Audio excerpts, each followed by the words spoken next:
Hey everybody, welcome to another DMVCBN Comic Book Club. I'm your host Freddie and coming to you live from Washington, D.C. Today is Saturday, August 3rd, 2024. Thanks to all returning viewers and subscribers. And if you're new, welcome. All right, I've got a new friend in the Comic Book Club with us today. Let's all say hello to Mo. Hey Mo, how's it going? Hey, what's going on, everybody? Good to be here. Hey, you said you wanted to talk nerd stuff. I'm here for it. I don't know if you've seen any of my content. I love to run my mouth about nerd stuff, especially superhero things. So we here for it.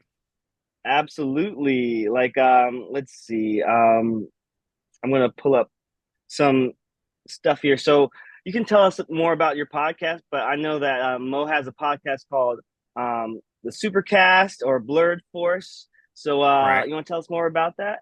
Yeah, the YouTube channel's Blurred Force One. And me and my friend Lottie, who also he has a YouTube channel.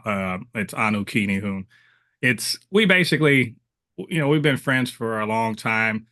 We love superhero, we love nerd stuff, but we love talking about superhero stuff. And there's just been nothing but movies, TV shows, video games around superheroes for like the last 15, 20 years or more, and everyone's into it now. So I was like, we could do a whole podcast just sitting and talking about this. So we run down whatever new news is coming out about the upcoming properties. Also on the channel, we do reviews of various things. I do regular movie reviews, but we usually review the new TV shows, movies, all that stuff. We just put up our Deadpool and Wolverine review. We're going to review Batman Cape Crusader, but just that sort of thing. If you just like listening to two friends nerd out, sometimes knowledgeably about comic book stuff and nerd things, that's the place to go. And I do reactions too, but it's just kind of a bunch of stuff like that. So yeah, Blurred Force One on YouTube, and also if you want to hit me up on Threads, it's Blurred_Force One. So I'm on Threads all the time. So Right. Like we thanks for are having both me. on third. Absolutely glad to have you here. Like we're pretty much kind of in the same kind of boat here because that's what DMVCBN is also about, just like bringing people together over comic books and related media like the movies and TV shows. And I've definitely caught some of your videos. Definitely want to check out more because I have not seen the Deadpool Wolverine one yet. I'm gonna hop Yeah, over we there and I get your thoughts. just posted it. We usually are not like immediate. It's usually probably about 5 or 6 days after something. But yeah, Right. I think he's already seen it twice. I got to go. I'm gonna go see it again on Monday, I think. Yeah, man. I was gonna say, so I am fresh off of my second viewing of Deadpool Wolverine. Let me see, I got a little picture here. Um, but yeah, I had to go see it twice because Nice. you know, just so exciting, such a good time. Wait, Um, what's that X-Men t-shirt I'm seeing? Like, why are you hiding it under that shirt? How dare you? well, Don't. it gets cold in the theater sometimes, but I got you. no, but yeah, I rock that shirt on this podcast all the time. So guess what? I had to get a new shirt when I was at the movie Oh, that's theater. what's up. I should have worn my Deadpool. I have my Marvel Comics one on. I wear this all the time, but yeah, I love that. yeah, It's I've like a been collage. well, let me ask you, how long you been rocking with Deadpool? Like I know the first time I saw him, but I'm curious how long you've been rocking So that's a great question because I'm gonna be 100% honest. Like I have never been a huge fan of Deadpool, but I think this movie is making me a fan of Deadpool. Like I had seen all the previous Deadpool movies. I read lots of comics with Deadpool in them, but he was always kind of annoying, and that's his shtick, right? Like he's intentionally annoying. right? But now I'm starting to see through the annoyingness and kind of like appreciate him for like who he is because as much as this movie was a big cameo fest and a lot of fan service for nerds like us, but um I still think it had some heart and some meaning to it. It's kind of impressive like from my perspective, but what do you think? Well, yeah. I mean, well, as far as the movie, yeah, it's a movie whose plot is pretty thin, but wins on on character development. And yes, I think I'd said on Threads, and I stand by it. Like Deadpool's found family is my found family. I love those. Every one of those characters that he has in that picture, I genuinely care about what's going on with them, and I understood wanting to, scour the multiverse to try to save these guys. Um, Yeah. So so let's just that's pause for a second and say, yeah. this is gonna be full spoilers ahead because it's been out for a week. I tried very hard to not post any spoilers last week. So Mhm. if you don't want any spoilers, now's the time to check out or come back later. Go Yeah, see the it's. movie. I mean, I'll try. I can stay mostly out of the spoilers just because they are fun and it's cool. Like I got pop off moments out of the movie. That's true. But honestly, some of the best stuff had nothing to do with the cameos, and the best things were the fact that Wolverine and Deadpool are having real, genuine interaction. Like you see their friendship grow over the course of the movie. There are some real like harsh truth moments in there where they are both saying very hurtful things to each other. And they're kind of exposing their own, their weaknesses, but also, their sore spots and that sort of thing. And they're literally and metaphorically attacking their sore spots, but ultimately have each other's back. And of course, it's symbolized by the ending where they literally have to, join hands to save the reality. And Hmm. that's kind of symbolic of the fact that even though they started out as, sort of frenemies or not even frenemies, just like who, leave me the hell alone, to no, we need each other. So I mean, it's great stuff. Like I don't buy this whole oh, it's just a cameo fest. That's you not paying attention to the story. Like you, yeah, again, plot's There's thin, more to it than that. yeah, Yes, for but sure. it's plot's thin, but the characterization isn't, and I Right. enjoyed it for that. Now, of course, throwing all of the other stuff, yeah, I Like, mean, and you're even putting icing on top of a delicious cake. I'll eat that, you know. yeah, and even as a genre, like for me, it was like a comedy film, comedy action film. First, like it had lots of comedy, lots of action, like on top of the cameos. Like the cameos just made it even richer for people who enjoy those characters that came back. So, Mhm. and also it's like you're saying, like it really got into the characterization. Like it leans hard into that odd couple trope where you got one grumpy one and one silly Right. one, and You might have to explain Odd Couple for the younger people. They for the don't younger they ones, don't know what that is. if there are any younger ones watching this, the Odd Couple was an old TV show about like two guys who were roommates. I mean, I didn't even really watch too much of it. I think Bob Newhart was one of them. Do you know It who the it other one was was? my gosh. No, it wasn't Newhart. It was the guy from Bad News Bears. That was Hmm. the coach from Bad News Bears, and then I forget the other guy. Tony Curtis was the other guy. Was the real like let's just say he was queer coded, but he was just real like real neat freak. And the other guy was just like a schlub. That yeah, it was Walter Matthau. That's the other guy. Okay. And Well, not you if you're younger than a certain age, you don't know who the hell I just said. But like go watch the '70s Bad News Bears, you know what I'm talking about. Which okay, by the I got Jack Lemmon yeah. and Walter Matthau. Okay, Jacqueline. Okay, I don't know why I'm thinking Tony Curtis, but either way, uh, Wasn't there a reboot though, or a TV show? So the original movie was 1968 with mhm, Jack Lemmon and Walter Matthau. I'm just looking it up right now. But yeah, they played Oscar and Felix. And this is mhm. and uh, there was a sequel, but I feel like there was a TV show. Yeah, TV series in the 70s. Um, and that TV show starred Tony Randall and Jack There we Klugman. go. So Okay, Tony. I got a Tony. I knew I was on something. There was a Tony mhm. somewhere. Yeah, so I guess Bob Newhart didn't have anything to do with that, but R.I.P. to him because he passed away Yeah. recently, and that's kind of sad. He's been in a lot of stuff, even some comic book related stuff. But but yeah, basically it became a trope that lots of TV and movies love to use. It's also kind of like the buddy cop trope. We got one good cop, one bad cop.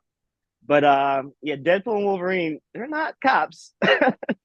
They just have totally different personalities, and like I loved Mm, how this movie just played into that and honored the comic books. It was so comic booky in a way that yeah. I love. It And was so, like to the point of like it was very deliberate. Like one thing about this movie is it's red meat for the not just the movie so it's red meat for a bunch of people who have seen any of the Fox movies over the past 25 years. Anyone who has read a comic book with Deadpool or Wolverine in it, right? And then MCU fans. So it's mhm. all three of them get served to varying degrees throughout this movie. I mean, and it's done in such a way that only Deadpool can do it, and only Mhm. Ryan Reynolds could really do it. And that is serving up the literal like comic book covers, right? Like the one Yeah. where he's yeah, On the X cross, yeah. yeah, the comic book, and it's cool, but also I'm just like that's really stupid looking in real life. Like I keep seeing things, and I'm like that's really dumb. Like short Wolverine, I'm like, "Oh, you Oh know my what? God. I don't, you know what? Never mind. I don't want to see 5 foot, four Wolverine. He looks crazy. Um, but and it's intentional. But they do stuff like that, and I enjoyed. Oh my God. The when his Yeah, paws popped out and you see the Hulk's reflection and then the Hulk, of course. right. Uh And right out of the comic covers. there's spoiler Cavalrine. Wolverine. That was a beautiful moment. Everyone did like really have a fun with that. So I like the fact that this movie in the way that only Deadpool can do it can be a cameo fest, can be a nostalgia bait, can be just like shamelessly you know, playing into all of this and put a good amount of screen time into fan service, Mhm. still tell a good story, and not make anyone groan and be like, oh, okay, this is you just referencing just to do it. Like it's cheap. It was cheap. There was some cheap references, and I didn't care because it was attached to a story that made sense and was interesting to me and had characters I cared about and what they were going through. Maybe That's all that matters. Like just do that. If you were a cameo fest for any other reason and it's cynical as hell, I listen, mean, I was wrong. I gotta admit I was wrong because I before this movie came out, I was expecting it to be Deadpool kills the Fox universe.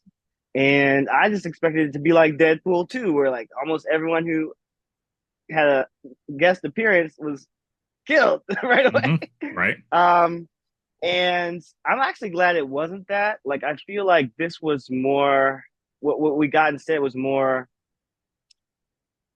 reverent. I want to say, like, because right, Deadpool kind of has like an irreverent sense of humor, but I feel like and there were some irreverent jokes. They were funny, but I do think it paid a lot of tribute to the comics and the characters and like and they even gave them a happy ending, which was kind of a surprise. Like mm, because there were so many different ways they could have gone with it. But like you said, when we got Deadpool's found family, and it was just so great to see all of them together. Although I have to just call out the fact it was a little disappointing. We don't get to see like Cable, Domino, or hmm Rusty. Um, I mean, particularly I would particularly say, Domino. I wanted to yeah, see her, but like I just miss Zazie Beats. So like, just right, put her in anything. I'll be like, I'll show up and give you money for a ticket. So that's all. I'm yeah, just like saying.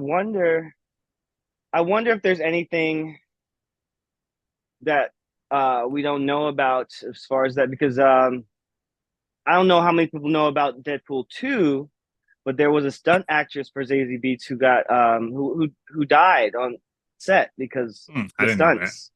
And I don't know how this affected production or the actors or but RIP to them and like that's very Hmm, sad. Like I don't know like how do you deal with that? Like for me it would be kind of hard to like you know, do it again when you know that happens. But I guess that's part of the job. Like stunt right. people take on these risks, and it's just very And unfortunate when it.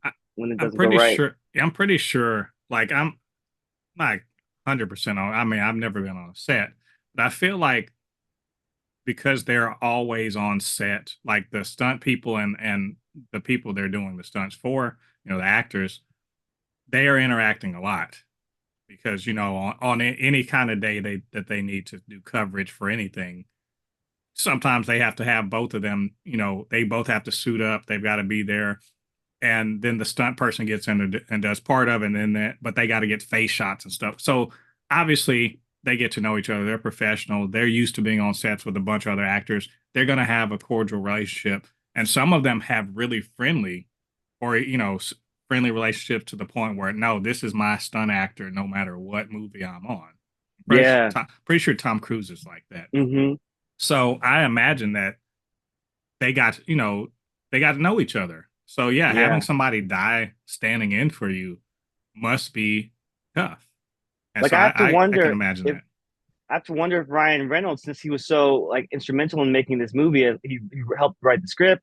He's one of the producers as well as one of the main actors. So I wonder if that affected him to the point where maybe he was like, instead of just like killing people off for a joke, what if I actually show that I actually do care about these characters and the fans care about these characters, and let's not just end it with everybody dead because that's kind of a downer. Um, Except Johnny Storm.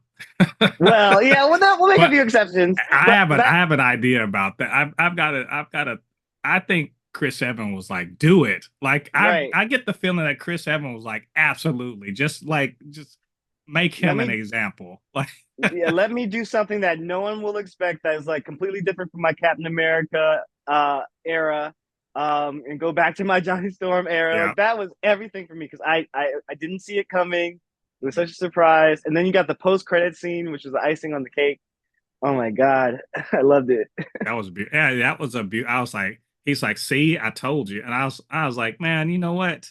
Chris Evans is game for he's up for anything. Like Yeah, I've enjoyed like look, his post Marvel stuff hasn't been awesome, except I really loved him in what was it? Knives First Out. Knives Out. He was Yeah, I loved him in the first.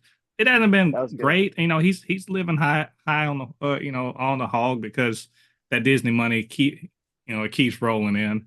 But I love the fact that I can feel in my heart that he was just like Ryan Reynolds was just like, hey, we're doing the Fox thing. Would you be willing? And he probably jumped at it like, hell yeah, let me have that. That would be because it's hilarious. He seems like he's a fun loving sort of person that was just like, hell yeah, I'll do that. You can kill me, I don't care. It's Like, just Johnny Storm, you like know? when he first popped up, I was like, he did not come back as Captain America for this movie, did he? And then Right. of course, no, he didn't because like I feel like it would have been the wrong time for him to come back as Captain America if he ever comes back as Captain America. Like this is Sam Wilson's time to be Captain America. Hmm. Like this is Anthony Mackie's time to be Captain America. So like I don't think Chris Evans is going to step on that. Like he knows better, I think. Right. Like but It was as just a good far joke. It as was a good joke. That's yeah, it that's was a a really joke. It good was nice. joke. It was a hilarious tease because it had audiences wondering like, is that Captain America? But no, like for it to be Johnny was like the best decision I think. And but I do want to go back to a question you had asked earlier because I want to get your take on it. Like how long have you been rocking the Deadpool? That's easy. X Force number two, from 1992. Okay. Um, I've been reading comics since I was in fifth grade, so Hmm. I'm oldish, or whatever you want to call it. I was so this is probably 1990 when I first read. I didn't. That wasn't the first time I read my first comic. I because when you're a kid, you get all sorts of stuff. I'm pretty sure Hmm. Batman was the first comic book something I got from Scholastic or some a book fair, whatever. But the Hmm. first comic I read was in 1990, and I was deep into Marvel. Got into X-Men. So and X Force. This was Rob Liefeld Hmm. drawing. So this is X-Men number one. Jim Lee X-Men, Rob Liefeld X Force, and issue number two of X Force. The cover is Deadpool fighting another guy. Well, and I forget the guy's name, but he was a Canadian hero. So two Canadian Is it superheroes. Maverick? or It one was. of the I Alpha don't think Flight? it's. No, he at the time he was a Department H agent, and I forget the guy, but he had like most guys. Then he had banded metal arms or some shit. I don't know. I can't. It's somebody that ain't important now, but Okay, Deadpool was in there, and he was smart talk. He was a shit talking, smart ass assassin, and he wasn't funny. Like he was like, no, right, I'm gonna for real kill you. right. And I may have a little, smart thing to say, but that's it. Is this the Um, one? no, that's the annual. I'm talking about Oh, my X bad. Force number two. All right, let me Um, see if I can find it because like I actually haven't read this era, so everything you're telling me like I'm vaguely aware of, but I don't know this too is much about it. this is the era that X-Men '97 or the X-Men the original the animated series was playing in. But they Yeah. didn't and cable you see in the X-Men the animated series and in X-Men '97 at that time he was the leader. He originated in New Mutants. Now, this is I didn't read New Mutants because this is before I started reading comics. But in the Hmm. '80s, he originated in New Mutants as kind of a new school sort of X Men or mutant leader or something like that. Hmm. Um, and so spinning out of that when they were doing a kind of a relaunch or whatever, because they launched X-Men number one to and to kind of get a number one so that people will collect it or whatever. But this is also at a time in the comics, the creations of the comics, where they had that new school of artists, right? So you had a new Yeah. school of artists, a new school of writers. This is In like like the Jim Leagues in yeah, the the Rob image, Liefeld era. yeah, Yeah. that would go on, Silvestri, all that would go on to become Image Comics, Hmm. within a few years. But they were over there putting in work, and Hmm. so Liefeld got to create. He got to create. Yeah, that's it. Um, I probably have that in a long box in my closet. If I'm All not, right. I've kept surprisingly a bunch of comics from that time. Um, Um, I love that it's talking about the Blood Hunters. Like right now, Blood Hunt is a big thing in the comics. I'm sure it's right, totally removed from whatever this is, but yeah. If you look on, actually pay attention to that background X. you can see all the different you characters you in the see that purple. one of them is GW Bridge that on the right that we Oh, we that's thought him. yeah we thought that was who Giancarlo Esposito was going to be in Captain America. Yeah, That's not that, but that is GW Bridge, and yeah. I've heard. on the I'm not left gonna is spoil it, but I heard he's playing someone else, and he is. It's not, I mhm, mean it's not a spoiler. It's out there. He's already it's said who out he. there. Yes, Yeah, he's he playing. Okay, well, he's playing Sidewinder from the Serpent Society. right, Is what the right. update is. Yeah. But that's so you see there's Deadpool, there's GW Bridge, and I believe Deadpool and GW Bridge were on a team at one point, uh possibly. But that's on the left is Farrell, who is Hmm. who was a member of X Force. And in the background you can barely see them, but that's the other members of X Force up at the I think I top. see. Is that Warpath? That is Warpath. There's Boom Shatterstar Boom is on the over right. there. Boom You Boom. sat Yeah, next to Boom. and Hmm. if by Warpath, that is Cannonball, and Okay, at the that's very Cannonball. yeah, and at the very bottom that's Cable. Yeah, So and there, Domino next to him. Yeah. yeah. So there, that's this is Liefeld, like not that I won't say at the height of his powers, but definitely at the height of his popularity in Marvel comics. But his this is, I mean, one of his claims. And by the way, look at that. He's got a foot on Deadpool. So suck it, people that said he can't draw feet. Of course, he made sure that the other guy doesn't have feet either. So, well, you know what? We're not. There's a foot there. So So, did you catch that joke in the movie Deadpool Wolverine, where it's yes. like the store and Like, Liefeld's feet, yeah, just feet all is the feet. shoe Yeah, store. yeah, only feet. Yeah, that was good. He took, and to his credit, he took it with grace, because I mean that's been a joke for 3 decades now about Hmm. his hiding feet all the time. Uh, Yeah. I love this comic. I loved X Force. It can't, like, of course, I'm like 12 years old. It's fucking extreme. there's like, there's all these big roided out dudes with like all the, they've got all the pouches with like presumably weapons. There's big sci-fi guns. You know, there's whenever they show the girls, they're all like, oddly posed. I mean, it's everything that a 12-year-old boy could possibly want. And tons of action. So, I So, mean, look at this cover. Wouldn't if you were 12, wouldn't you be like, I don't know what this is, but I need to know. I need to know what's going on. well, I'll say I'm not a huge Rob Liefeld fan. Like I come from the 2000s era, so a little bit after this. Like that was when I was coming up in comics, and it was just an entirely different time with a different look, different vibe. But I respect it. Like I respect that it was huge in the 90s, and this is a pretty intriguing cover. Like I said, I'm intrigued by looking at it. You and I have already discussed the details of it. I'll give it some credit. Well, I mean, Liefeld, for better or for worse, the man could draw some cool looking stuff.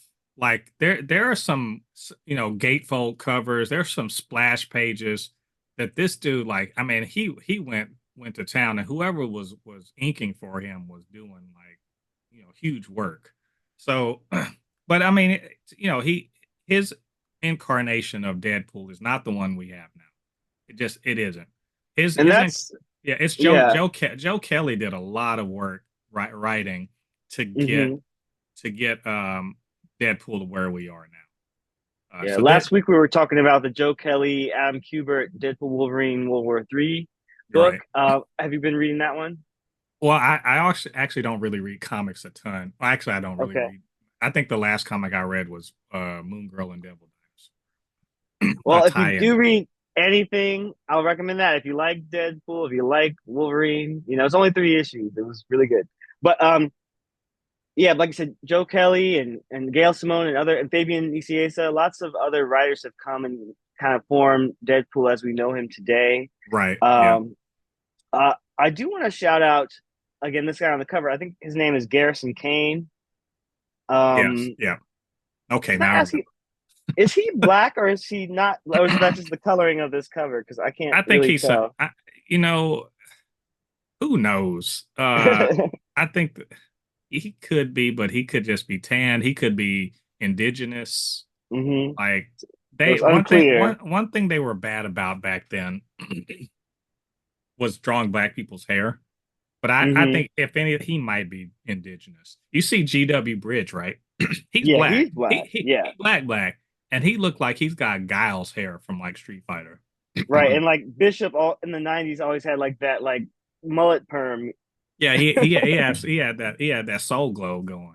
Yeah, he So did. yeah, I mean, like, and even in X-Men '97, and I know they're trying to be consistent with the other one, but they finally was like, let's give this dude a fade. Right? Let's give him an actual black person haircut. Exactly. Because I was just asking about Garrison King because I'm looking at other pictures of him where it's not consistent at all. Like I Right. don't even know anything about this guy. I wonder if he'll come back in the new era because. To be honest, I mean, he was quote important at the time because he was working for Department H. He was the Mhm. reason why he's going I mean, Deadpool used to be with Department H. Now he's a mercenary. Like that's why he's called mercenary with the mouth. Um, and he was trying to kill somebody, and Kane was basically trying to stop him. Mhm. But he would be quote important in X Force until another writer took over, and they're just like, whatever, we don't care about this guy. He's not that important. Gotcha. All right. Um, well, that's interesting. Thanks for sharing that with me because, like, I am curious to get more into '90s X comics because, like, Hmm. especially after X7, like, that's kind of an era that I've dipped some toes in, but I'm not like deeply steeped in. So, I think there's definitely lots of great storylines to check out. Um, Well, I will say, like, the trouble X with X Men is like you yeah, can go all the way back to '60s and '70s. It's like there's so much good stuff to read. that X-Men, the animated series, and X-Men '97, they do a pretty reasonable job of kind of like speed running you through a lot of the '90s, uh, and some of the '80s, but mostly the '90s. That basically they're like whatever Claremont was doing, let's do that shit. Um, Like, so I mean, if you've seen those, basically covered the comics. I mean, it's worthwhile. The thing about the X-Men in the 90s is Claremont did such a great job from like the mid 70s on into the 80s of kind of setting the stage for all sorts of like big time storylines. You know, he creates characters or he brings in characters or he reimagined characters throughout the 80s, makes it a kind of a soap opera, more so than Stanley ever did. Hmm. Um and then kind of like, you know, leaves threads for other people to work with. And so by the time the late 80s and 90s roll around, people love the X-Men and they're ready to expand. And of course, you know, you got the 90s comics boom that I lived through it. And everyone was just like, ooh, you know, these comics going to be worth whatever. And they were actually putting out cool stories, but the X-Men were at the center of it for Marvel Comics. Like, no one, there was other shit going on in the 90s in Marvel Comics. The Avengers were doing things, Iron Man was doing things, Spider-Man was doing things, but only ones you really talk about anymore is Spider-Man, because like the Clone Saga, but also the relaunch of X-Men, and like you got, you know, the Executioner's Song, and you know, Inferno, Age of Apocalypse. I mean, all of these are going on in this time period. So when you get to the night, if you ever feel overwhelmed, I understand, because they had like 5, 6, you know, X-Men or X-Men related titles, crossovers every year, you know, big, just every year. It's just like, oh, you got to buy all these titles for like 3 or 4 months. And they were getting off. I can't deny it. And that's, if you're ever like, man, why do they keep doing that to us every year in Marvel Comics? It because it made money in the 90s. They knew what was up. They want you to come back, so they want you to buy every single comic. And They that's what I want said a few weeks ago when we reviewed the new X-Men #1 that came out this year. I'm like, they're just trying to recapture the glory of the '90s, with the X-Men #1 being one of the highest selling books ever. Like, I don't know if they're gonna reach those heights again, but I think it's doing pretty well. I haven't seen the numbers, but I'm hearing like that the new era is pretty popular. I do want to shout out that one of the earliest X books I remember buying was like in the late '90s. It was like coming off of the end of Operation Zero Tolerance. Mhm. So like I had this issue, Wow. um, and this is like they were talking about what happened with Bastion, and it introduced like Maggot and like Cecilia Reyes and like and Marrow, and like it was. I didn't really know what was going on, but you know it was pretty cool Oh at man, the and I time. could tell I was out of comics by then. I didn't get back in, like I was out of comics from, I don't know, 95 till about 2004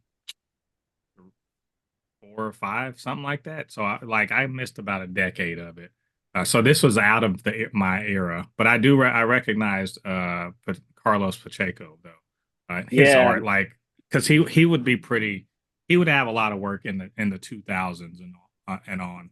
Um, yeah, and he he's had a still out very there. signature Yeah, style, and yeah. unfortunately he passed away not too long ago as well. So Oh, did he? R.I.P. But I wasn't he aware of that. did.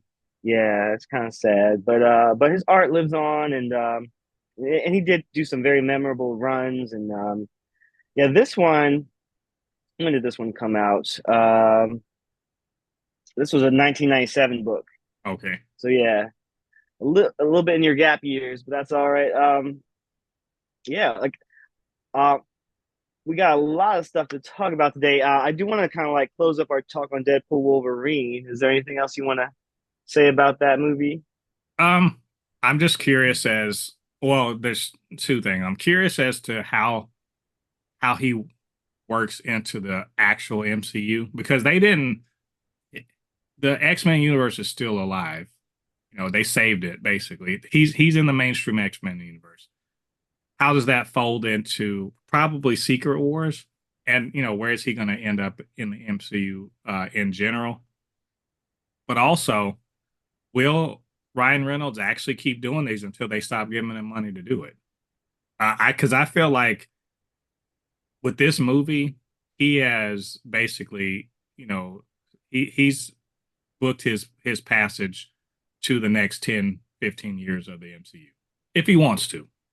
Well, I do Uh, think he has been kind of serious, I think, about the fact that doing these movies, he's missed a lot of time with his family. Hmm. So I think he might take a little break if he can, and like just maybe pop up in Secret Wars or something. Uh, but I don't know if we're gonna get another Deadpool title movie anytime soon. I mean, maybe like it's if this is doing so well in theaters.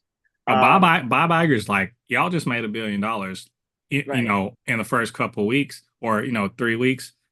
I needs more of this. Like, right. so if they have to RDJ him and back up a dump truck of cash to him, which doesn't mean Well, anything to Ryan Reynolds. By the way, means nothing to him. The man's mad rich. Like he doesn't need money. This is a got to be a creative thing. That's one of the beautiful things about then Ryan why is Reynolds he is doing Mint Mobile commercials? that's because he owns the company, so it's his company, and it's cheaper for him to he's just do the ads he's than somebody diversifying his else. But portfolio, he I no guess. Ryan Reynolds is stupidly rich. Like he's so No, I believe rich, it.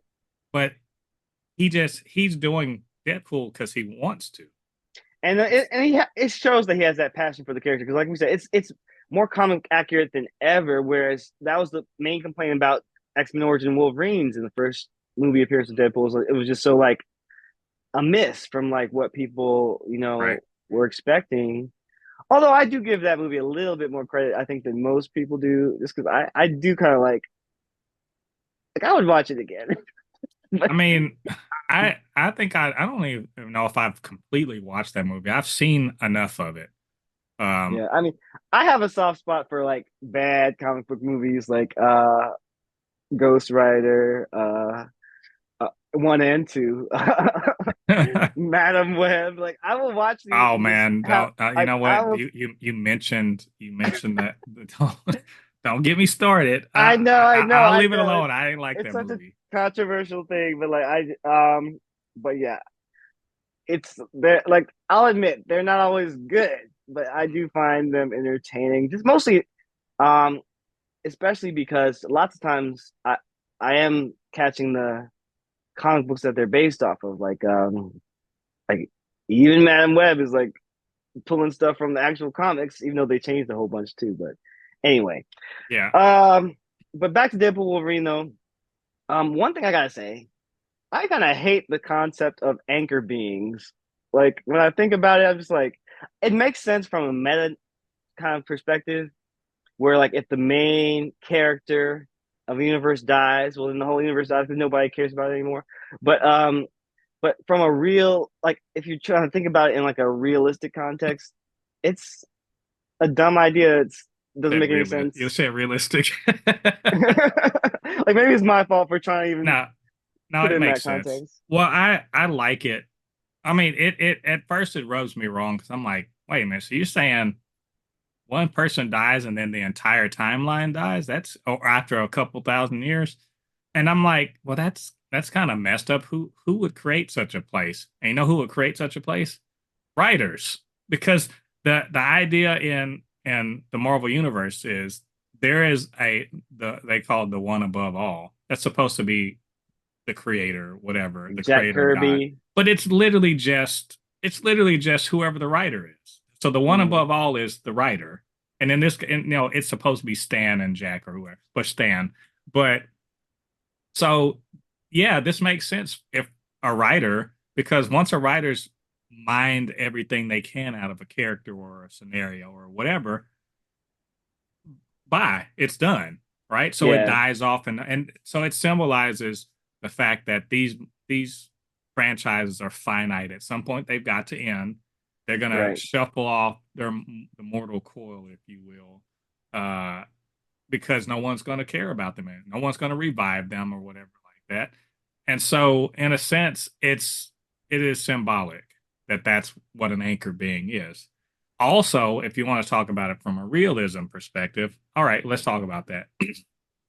um, the way the Marvel Cinematic Universe presents the multiverse suggests infinite growth, in the sense that every time that there is a point of inflection, a separate universe branches off, right?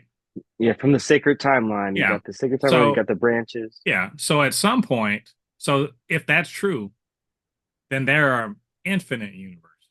And this sounds good, but there's no such thing as infinite matter or infinite energy. So they've got to, at some point, that has got to stop. How does it stop?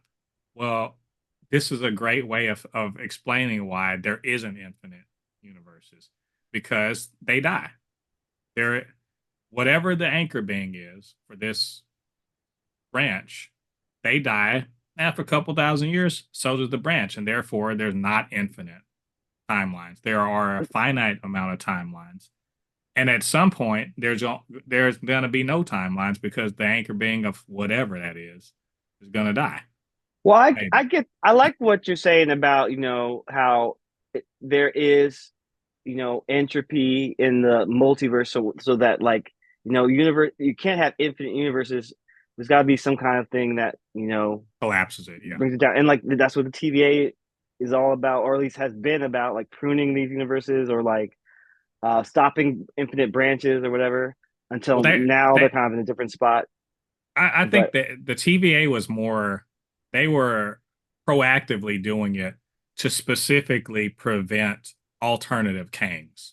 So the mhm. TVA's entire reason for existing is to prune out people and timelines that would lead to a Kang that wasn't He Who Remains. but Because because then multiversal war starts. That the whole but point of preserving the sacred timeline was that's where not the other Kangs don't exist. So once He Who Remains dies, no one's pruning them properly. They get out of whack. Now we have Kangs. Now we got a multiversal war. That was essentially they were basically doing what would naturally happen, but they were doing it to a purpose. Whereas the anchor beings die, it just happens. but here's my thing though. Like, here's why I don't like the anchor being concept, because, like, I would buy that the universe, any given universe, could die in 1,000 years just because of entropy. Maybe something cataclysmic happened, or maybe Galactus came, or whatever. I don't know. But just to say that it happened because one specific person died doesn't make any sense to me, because people die anyway. Like, first of all, Mhm. Logan lives extra long, but, like, saying he's the anchor being of a given universe, and that universe depends on him living, like, he's going to die at some point. So it's like, Mhm. what is that? What is his death? Why does his death lead to the consequence of the universe dying? Like, outside of the meta narrative, which is like, this movie was very meta, where, like, we realize that they are, like, at the same time we're watching characters, we realize that they're actors, we realize that they're comic book characters, um, and that all of this is fiction. So I don't want to take it too seriously, but I'm just saying, like, but now we're in this era now where everyone's debating, like, oh, who's the anchor being of the Right. MCU? Who's the bar anchor being? Like, I'm like, I just, like, let's just keep I it mean, moving. And to allay some people's concerns about, oh, this is going to mean like theoretically there's a timeline where there's an immortal anchor being. So that timeline will isn't never. that Kang? Isn't Well, Kang that? he's not immortal though. That's the thing. He isn't immortal. He's Well, he just wasn't until he was, up until he's he got killable. killed. But like, but well, I think the thing is, like you could say that our timeline, our world, is like part of the or part of this whole timeline, and whatever that being is isn't dead yet, or maybe can't die. Like Thor in one timeline, Thor is the anchor being. Well, he doesn't have his lifetime is we don't know how long. Or there's or what's his name? Arishem the judge. Arishem the judge, the celestial, is the anchor being for that universe. Is Arishem's been around since the beginning of time, and theoretically is going to be there at the end when Galactus eats him or somebody eats him.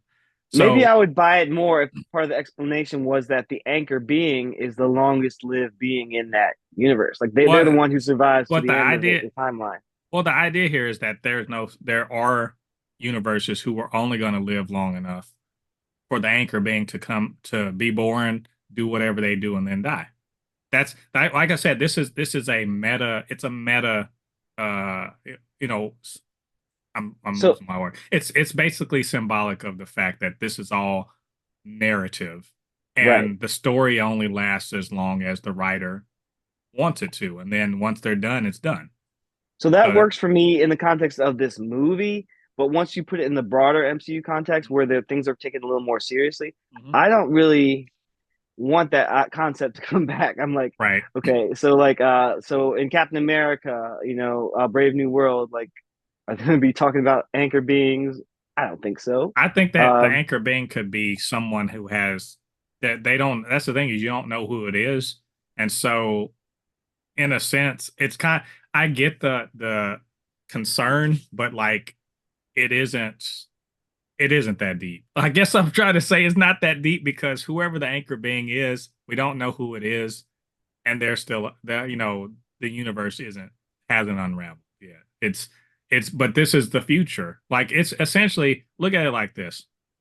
It's just a version of the heat death of the universe, which is something that's going to happen. We know that out in the real world, the universe is going to suffer heat death. that's what I'm saying. But Like, but it's that but doesn't it's have but anything to it's do with so an yeah, individual. it's so indeterminate though from now till then that you may as well not even think too hard about it. It's gonna happen. Like remember in Deadpool and Wolverine, it wasn't going to happen for 2,000 years, except Mr. Paradox was being an asshole. If Yeah, he he if wants he to if he had just expedite left it. it alone, Deadpool would have went on about his business. Him and his friends would have lived and died. And then people that we don't know and don't care about would just see everything unravel into spaghetti, like like they did in Loki, and that'd been the end of it. So it really was just because one guy in the TVA was being an ass. That's that's pretty much it. The movie wouldn't have been anything other than the fact that Mr. Paradox was just like, well, I want to do my things my way. So it is, like I Yep. said, thin plot. The plot was, it wasn't exactly like, the most intricate anything. And that's fine. It's, I don't care that the plot's thin. I just want to have a fun time getting there. Like I will say, after having seen it twice, I'm like torn between like they worked hard to make this make sense and this doesn't make a lick of sense. It's It's, like on the one hand, I really appreciate how they brought the elements of the TVA and the Doctor Strange sling rings and like as as mhm, as multiversal time travel devices, plot right. devices. But on the other hand, I'm just like, well, because it's a comedy, it's not meant to be super serious and it's not meant to have these lasting implications. But because of the nature of nerds, it's going to have lasting implications. And Right. with the popularity of this movie, like, we'll see. I'll Yeah, I'm be cur excited. I'll be curious to see how Marvel, because that they actually have people who are in charge of keeping up with everything and the lore and all that. There are actually I think there are 3 or 4 people at Marvel Studios who that's their job. Mm-hmm. So I'll be interested to see how they suggest that they sort of sort out which one of these concepts is right. Because there's anchor beings, there's nexus beings, the There's canon TVA, the events multi over in canon the Sony events. Yeah, universe. yeah. There's all of these things that are can to be honest can be worked out, can be simultaneously true. Because I the really nexus, think that the next Spider Verse movie will like flip our understanding of the canon event because like we were told one thing by Miles, not by Miles, but by Spider-Man 2099, yeah, Miguel O'Hara, Miguel, yeah. and so like, but he's kind of being positioned as like the bad guy, so to speak. So I don't know if I think they'll kind of reverse it in a way. I don't know. We'll see. Um, that's a digression. Um, But yeah, I mean, yeah, it's a fool's errand to try and like make all these movies line up, especially the more we get, like it's gonna be impossible to like I mean, yeah, they're gonna try to make it Well, that's generally really make sense, yeah, that's but really what we do mhm, as fans. mhm. Whereas, at Marvel Studios, at Sony, at DC Studios, they're just trying to tell a story, and it does look. It doesn't have to line up. Like as long as Yeah. they like the thing is they could leave that. to us to kind of litigate.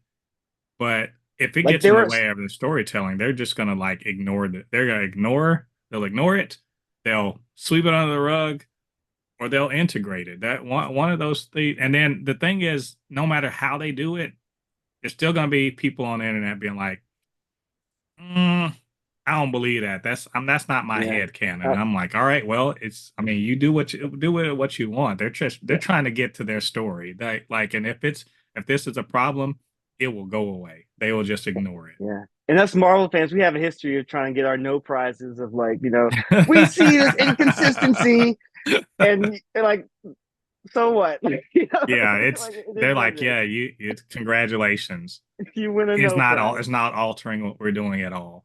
right? We're doing what we're doing. Like Like, if you feel so strongly about it, I suggest you become a screenwriter and come to Hollywood and then make it happen. But if you yeah, or other comic than book that, writer and write yeah, your own retcons. yeah, it's But I will mention one little nitpick just for the sake of it. Like people have pointed out to me that like, okay, so Logan was set in the future, and Mr. Paradox was saying that his universe dies even further in the future beyond his death. But Deadpool presumably takes place before the events of Logan. So it's a little confusing as far as I know. We know he had time travel, but like, are they saying that Deadpool existed in the same universe as Logan from the Logan movie, and and then they picked out Deadpool from the universe when they wanted to cut it off earlier, or was it like because we know Deadpool went to a different universe to pick up the Logan all right. from this Well, movie? I think I can solve this problem for everybody. Um, because for the TVA, time is not linear. It Mm-hmm. just is. They can hop Mm-hmm. into it whenever they want to. Mm-hmm. Um, so imagine that well, and you also, if you watch Loki season 2, you also get this understanding that there time does pass in the TVA, but it's not the same. So all you gotta look at it is like this: Mr. Paradox, Logan's dead in the future. The future has happened, like because the TVA is in a different time. It's its own thing. So the anchor being for that universe, for the Fox X-Men universe, is dead as far as he's concerned. And he plans to basically nuke it. In the past, Deadpool, like Logan's still alive, but in the past, Deadpool is just like, oh, you know, I'm living my life and these guys want to kind of poach me and put me into the regular MCU. And he's like, no, because you're going to just kill my friends. He's in the TVA. He grabs the thing. He goes back, and I'm presuming he jumps back to whenever what it was programmed or whatever. That's all I'm saying. He jumps to the point where I guess he's trying to see like, is Wolverine really dead? What the hell in this time? Jumps to But if that he's got time, time travel, why would he time travel to but before he Logan can't. But died? see, if he time travels and time travels to Logan before Logan happens, that's not the same Logan. He is by going back in the past and fucking around with the past branch. So he's essentially gone in order to prove to himself that this Logan actually is dead. He goes to, and I'm assuming something about the Tim pad that he has, but he can sort of go back to wherever the Nexus being is. Goes back, sees, oh yeah, he actually is dead. If he goes back anytime before Logan's dead, that's not the same Logan. I So mean, but he was operating off of the principle of educated wishes. Like he was like, I get he that. was baiting Logan, the Logan from a different universe into thinking that you can go back in time and change what happened. Like under that in that moment, Right. he was operating under that premise. He was operating on the idea that all he needs was an anchor being to be alive in his time, right? I think the idea was he was going to get the anchor being, take them back to whenever Logan died, and be like, "Hey, he's here now. Cool, make it happen." But the reason why I'm kind of like stressing this is he at no point can he interact with Logan that is in the movie Logan. And he can't save him. He can't interact. At no point can he do that. So once he does, that's a divergence. Bam. That's not therefore it's not the same Logan. That Logan, the anchor being for that universe, if he's ever fucked with, he at that point he is not interacting with that guy anymore. He's Like interacting he's, with Logan 2 point, 1.5, and that's not the anchor being for his universe. That but he's neither not was the new his Logan. The no, he new Logan was wasn't. But not the anchor being his for. idea was you could sub him in, and I and here's another thing. Like in a linear manner is what you're saying. Like you You could also sub after Logan's death, you can sub in a yeah older Universal. yeah, basically switch them out. Like they're playing tug of war, and he's like, let me while we're in the middle of tug of war, let me throw this other guy, this one guy step out of the anchor loop, and then this other guy's going to step in, and it was a dumb idea, but he's desperate. But to Um, your earlier point about the TVA, though, like if they exist outside of time, why does Paradox even care about how long this universe lasts? because he's trying to be like, oh, I like the way the TVA used to act. We used to prune things there. I want us to go back to that, and I'm going to prove that I'm right. So I'm going to get rid of these universes that are just taking too long to self prune. That's I get that his he's like a rogue agent. He it. wants to go back to the Yeah, old ways, but I'm just like, I wish they had at least like a line of dialogue where it's like, well, yeah, we're outside of time, but like I got a lot of paperwork I gotta do yeah. if this universe Well, goes on you too have to long. think about it this way. They do. Everyone in the TVA is really old, like really, really, really old. But he's like, he literally said we need to be more efficient. So he wants to go back, like instead of just monitoring dying timelines, he just wants to like cut them off right there. That's one less thing I got to be doing. There's quote infinite timelines we are monitoring. Let's just why we know that their anchor Bane's dead. Why are we sitting up here watching it die a slow death? Let's just kill him and get And on. like you saying this makes me think back to just the other week I was watching Crisis on Infinite Earths Mhm. with the monitors, and well, there's one monitor in that movie. And it's just like interesting to me how, well, I guess DC kind of came up with this concept of the multiverse in terms of comic books, and then now Marvel has their own version of it, and like you got similar elements. You got monitors, you got watchers, you got the TVA, and they're all Right. kind of like, how much do we intervene or how much do we not intervene and all that stuff. So it's a headache for me the more I try to think about it. Well, try to think of it like this. Doctor Strange saw 14 million plus alternate universes where trying to figure things out. How many times did Deadpool run through Wolverines? I can They didn't show it, but I can imagine that he was like, "Well, I'll just go talk to this Logan," and realizing like, "Well, that's not actually that Logan. I no matter what I do, I cannot stop him from the ultimate sacrifice." Which is correct. Like there, that's when they say we're not undoing that. I know Deadpool tried and he failed. So this, I look at it like that. It's we could go back, around and around and around about it, but I think ultimately, he kind of just realized like, okay, that Logan is not available. I can't change that. He's not the guy. I need to get a different one, one that, and also all the Logans were like, fuck you. Right. Yeah, I'm just saying, if I think about it too much, it frustrates me because I have questions. I'm like, well, if Logan is one anchor being in one universe, is he the anchor being in every universe he's in? Probably not. I don't know. I'm not There even going are, to ask the question because they didn't address yeah, it. I think there's so many universes possible that sure, there's another anchor being Logan, but I mean, good luck finding him. So, And then he would probably even be the anchor being and, for that universe and not like and if you get another rid of him, yeah, universe. it kills that universe too. So it's look, it's things are the way they are because reasons. That's pretty Right. much that's at the end of it, you got to be like, all right, I just accept that for reasons things are happening. Right. All right. Well, let's talk about a different anchor being. Let's talk about Batman because we know he's probably the anchor being of this universe. Uh, Yes. so Batman has a new show on Amazon Prime. not Max, because apparently Warner Brothers Oh and my Max God. they wanna license it out to other companies, and that they're gonna do what they do. At least we got to see the show. That's all I care Yes, about. this is true. Very true. So this debuted this week, August 1st on Amazon Prime. 10 episodes dropped all at once.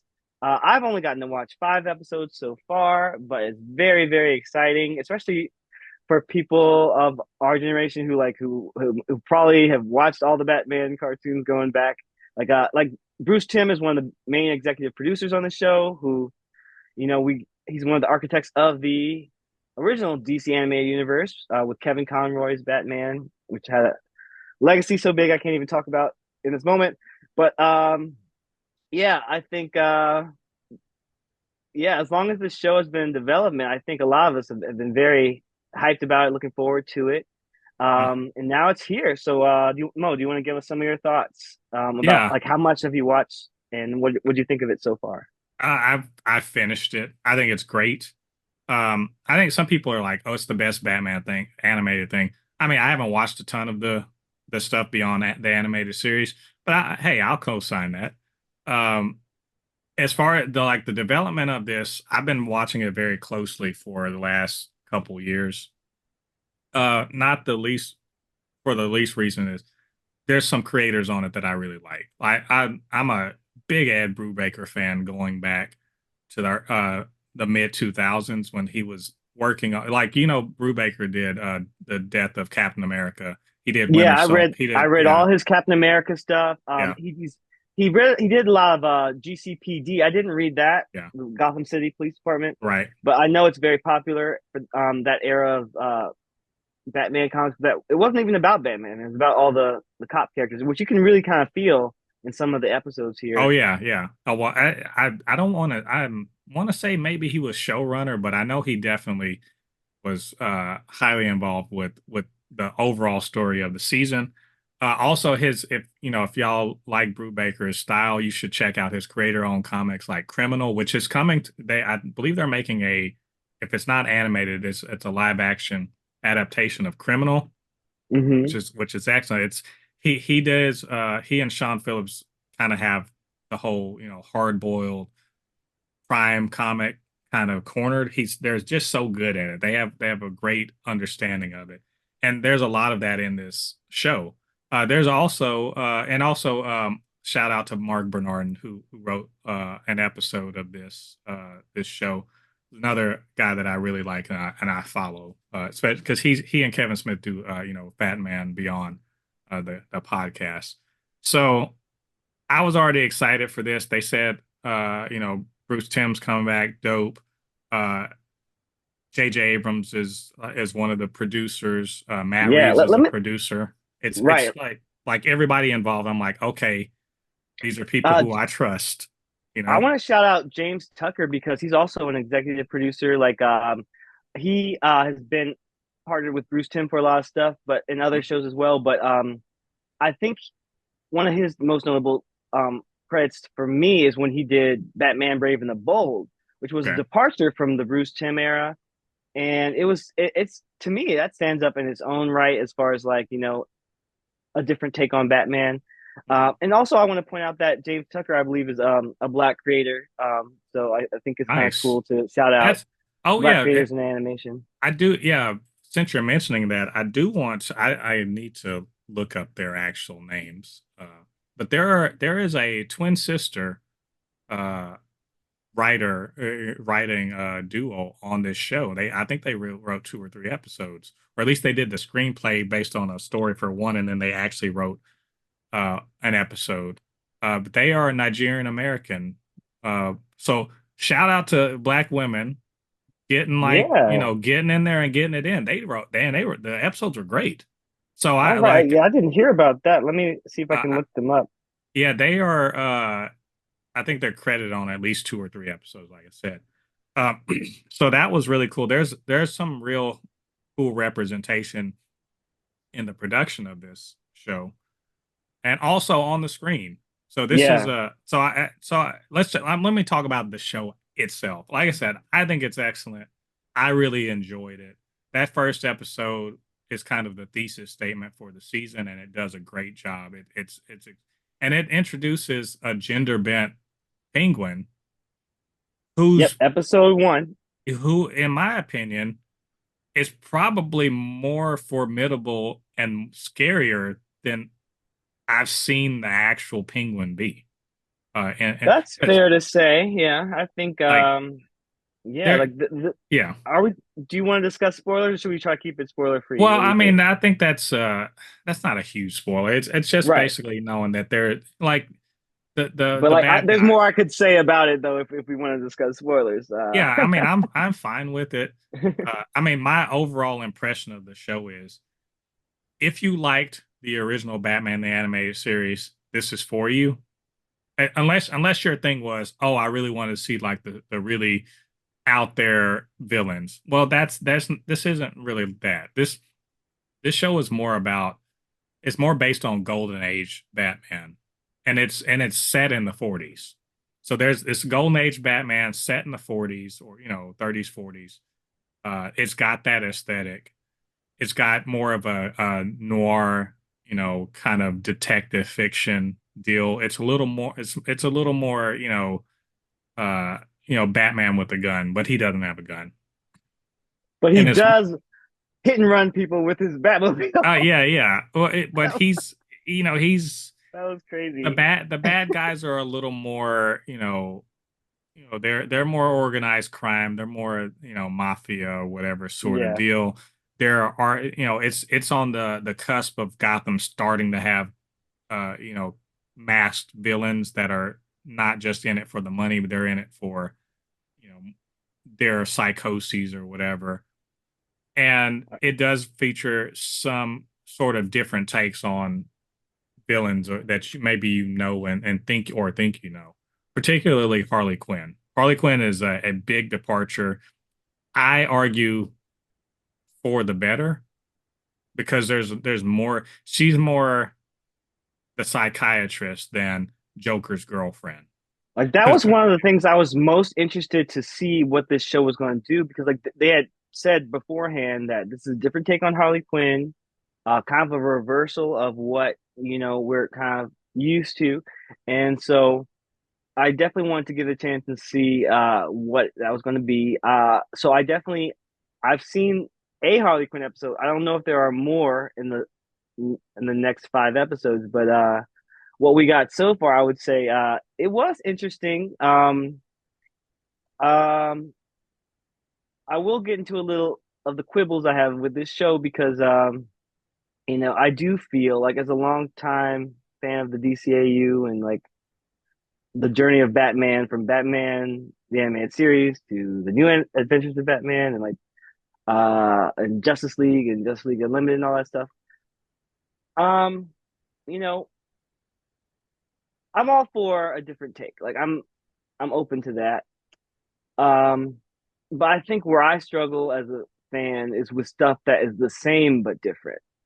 It's um like some people say when it comes to fan stuff, like when it comes to reboots, people want to see more of the same thing. Kind of like I guess you could say for like X-Men 97, like that was very reverent to the original. Yeah, they updated a few things. Yeah, it was like, you know, modern but still retro in a way, but like the cat like it literally like followed up from where it left off. Whereas this is more of like a reboot in the sense where it's like it's not connected to any of the previous DCAU stuff except maybe in style and tone, but they still kind of up it. So I'll give them credit. Like it's good. It's definitely very well made.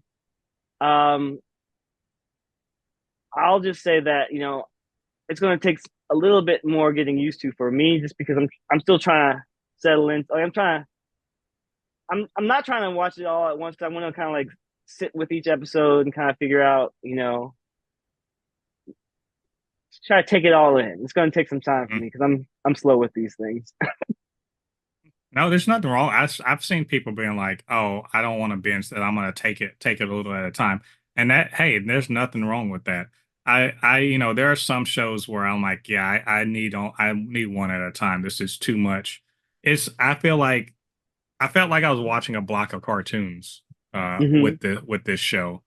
Just because I think they're like 20, 25, 26 minutes each. So, Hmm. and the credits aren't terribly long. So you're getting a lot of story for like, you're getting about 20, 23 minutes, 24 minutes worth of story Yeah, and it's fairly throughout. episodic. Like Yeah. so far you have like one major plot for each episode. And maybe there's a bit of a ongoing background plot, but like generally you could watch one episode.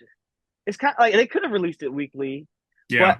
it's probably better that they didn't because like that way you can kind of watch it at your own pace. And if you want to watch it all, or if you want to watch in chunks, like I ended up watching 5 episodes over 2 days, which Right. is more than I intended. But like, but it helped me get a sense of what the show is because had you just watched the first episode, you can get a feel for the show, but like it wasn't for me until like episode 3 where it really kind of gave me a mission statement, I think. Right. What about Right. you? Yeah. I mean, I kind of looked at it as, yeah, it is episodic. The first episode sold me, Hmm. just because it hit me right. It gave me that old school, old Batman animated series feel, and I was Hmm. like, this is telling me what it's about. Hmm. And so, I didn't hesitate to immediately get into it. Part of it because I was like, well, I'm going to be talking about this, in another day, so I probably need to go ahead and like run through it. Uh, as far as like how it's presenting itself, the episodic structure I think works well so that you could drop in and out without being too bothered by the ongoing plots. I think probably around episode 5, you are sort of starting to see, oh, okay, there is a running thing that's going on in here. I mean, basically, the running thing is who the hell is the Batman? Is he friend or foe? And also, there's this the mayoral election, and who's going to be the next mayor of Gotham City? And Batman sort of becomes, sort of a political, I don't want to say football, but he becomes a political issue for the mayor, the existing mayor, and for Harvey Dent to sort of kind of play off of. And then the other underlying thing is corruption in Gotham, which is why Yeah. when isn't that the thing in a Batman thing? Hmm. Corruption in Gotham. How deep does it go, and how do you start rooting it out? And Yeah. even the whole Harley Quinn thing, which I'm not sure if you got to the episode where she's actually in her suit. Yeah. That's episode Uh, 5. So yeah, I Okay, watched that. so That was the last one I watched. It was yeah, so it was yeah, interesting. that was interesting because you see her earlier in the season, the third Hmm. episode, where Yeah. she's introduced as a kind of a court appointed, uh well, Therapist. therapist for Bruce Wayne. Hmm. And you see her as a capable psychiatrist who actually has gotten to the heart of Batman unknowingly, Hmm. because the dichotomy of Batman and Bruce Wayne is pretty clear here, the writers are like, no, Batman's the guy and Bruce Wayne is the face, that he Yep. puts on. And so she gets to the heart of this kind of dichotomy of Batman without really understanding that that's what she's doing. But Hmm. And also, she knows that he's still got his walls up by the time they're done. Like she's like, I know that you're not telling me everything, yeah, and I'm giving you an opportunity to open up to me, but he didn't want to take that. right. But in episode 5, if I don't know if you peeped this, but it puts that little bit at the end of episode 3 where, the end of their session into a different light when you realize what she's doing Yeah. as Harley Quinn. She's not the Joker's girlfriend. She's not flipping around doing ninja stuff. She's not Hmm. like, It's has more that weird, psychological yeah, torture. yeah, she's not doing that weird, like pseudo New York accent or anything like that. She's a smart and accomplished psychiatrist who, through her interactions with all of these like rich and gilded age industrialist assholes, has come to the conclusion that, she's going to try to make them into better people as a psychiatrist. And if that doesn't work, she's going to take more drastic means, because while Batman is fighting crime and everything in Gotham City, and he's getting at the corruption there, she's getting at one of the real sources of corruption that no one is going to talk about because they are rich. And that is that these industrialists are sociopaths and psychopaths, and are who are not basically, being held to account. yeah, Yeah, and they are basically, while the organized crime is preying on Gotham, they are also preying on Gotham, but no one's checking them. And so she decides, I'm going to check them yeah. as Harley Quinn. And I I have a really question. If love she, I that. want, they didn't say how long she's been doing it. I really wonder, like, do you think she was doing it before episode three or after Oh episode yeah, yeah. three? Well, that's they, when they were investigating, I think Montoya was basically like, "Oh, here's another one from like a year ago." So it's been at least a year since she's been at it, where these guys have been disappearing or dying or whatever Yeah, after it giving. makes more sense for her Yeah, to have like almost she's almost like a mirror reflection of Bruce because like yeah, she seems to have her own mansion on a cliff with a butler who helps her. I don't know what the right. deal is, but like it And, felt that way. yeah, no, you're not wrong. She was like, we're doing the same thing, but because Bruce Wayne is he's hyper focused on criminals because of his past. Like literally, we even see in that episode 3 of the flashbacks, where we see him become Batman as a kid, and Yeah, so he's hyper focused on basically getting revenge on the guy that killed his parents by getting revenge on all criminals. He's hyper focused on that, whereas she is more setting her sights on other people she thinks are, preying on the people of Gotham. So yeah. she has a righteous cause. I Like I what wonder. I I did want. want, before I forget Go to ahead. say this. Notice that when knowing what you know about season episode 5, look back to the third episode when she says, "I think we should stay in session because I think I can help you." Yeah. Remember that Bruce Wayne is a billionaire, or Yep. whatever the equivalent is. Wayne Industries is his family thing. He's from old money and everything like that. And the Bruce Wayne uh, facade is very much the sort of person that Harley Quinn would prey on, would take him. Right. And so that was, so when I look back at, I was like, oh, when she was offering, she wasn't trying to help him. She was actually trying to set him up to That's what I was do gonna say. different things. Like had he continued sessions with her, would she have treated him the same way treated the other guys, Yes. or would she have tried to like team up with him? Like, She would have treated him the same way. And this is why. Because at no point, because being Batman is essential to his life. That is who he is. And Batman would never, ever, ever let anyone know about the real him. So he would have this carefully constructed Bruce Wayne persona would continue to be who he is throughout those sessions. And so at some point she'd be like, no, I got it. I can't break through his walls. He's never going to change. I've got to do him like I did these other guys.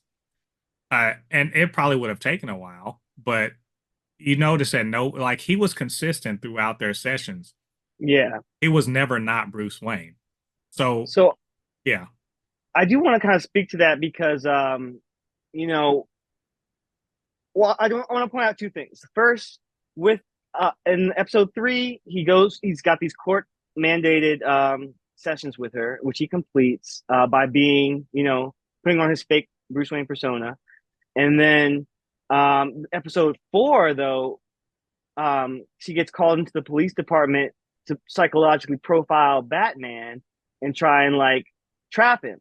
And mhm, she comes up with a solution right away to entrap him. And so like I wonder had like episode five, had that been less about, her own activities, would she have pieced together, like she got very close. Like she had a moment where she's Mhm. like talking to Batman. She's like, she's profiling him to his face.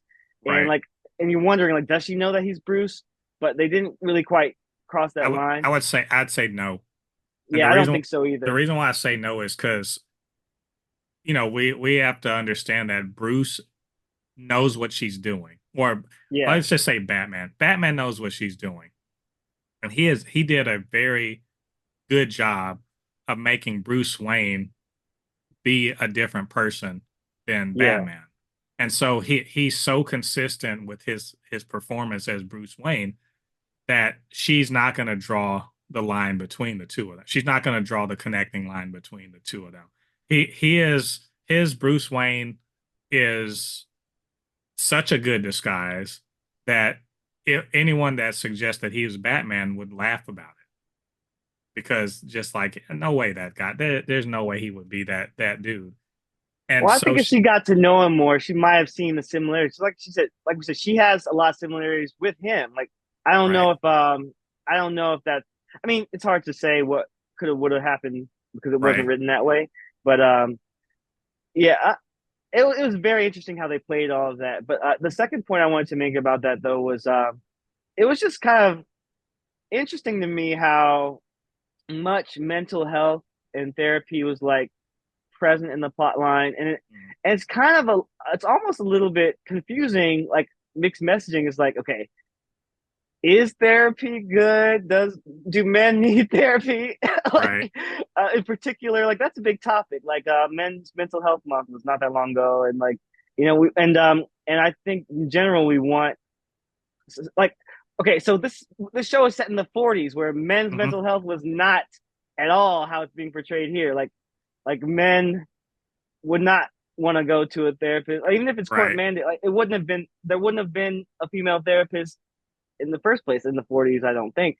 Right. Um, but like This is a very much so this is a world that is inspired by the 40s but clearly isn't the 40s. right. So I do want to speak more on that in a bit, but I guess right now the point is just like um, I felt a mixed messaging as far as like, well, Harley Quinn as a therapist in episode 3, she's kind of right, but we all know she's going to turn out to be a villain.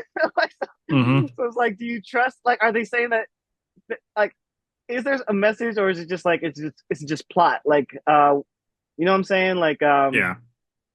we're Well, to not be necessarily saying therapy is bad or that therapists are evil, but this one might be a little bit. But I she's not mean, necessarily evil. She's in the gray. Like she's to got be a fair to her, mission. she literally said to the guy, she's like, you know what?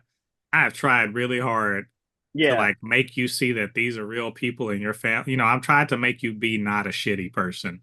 Right. I've really tried, like with therapy, but you seem dead set on being crap.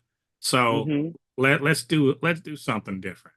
And Mm-hmm. so she tries the carrot, then she goes with the stick. And then Mm-hmm. she's saying these guys are so terrible that they don't learn until till I have to start doing this shit to them.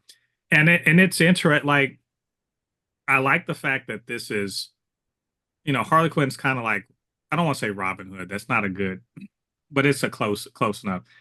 I get what you're saying. She's targeting the people who in our real world get rewarded for being psychopaths and sociopaths, Mm-hmm. who get rewarded for dehumanizing other people, for basically being terrible human beings.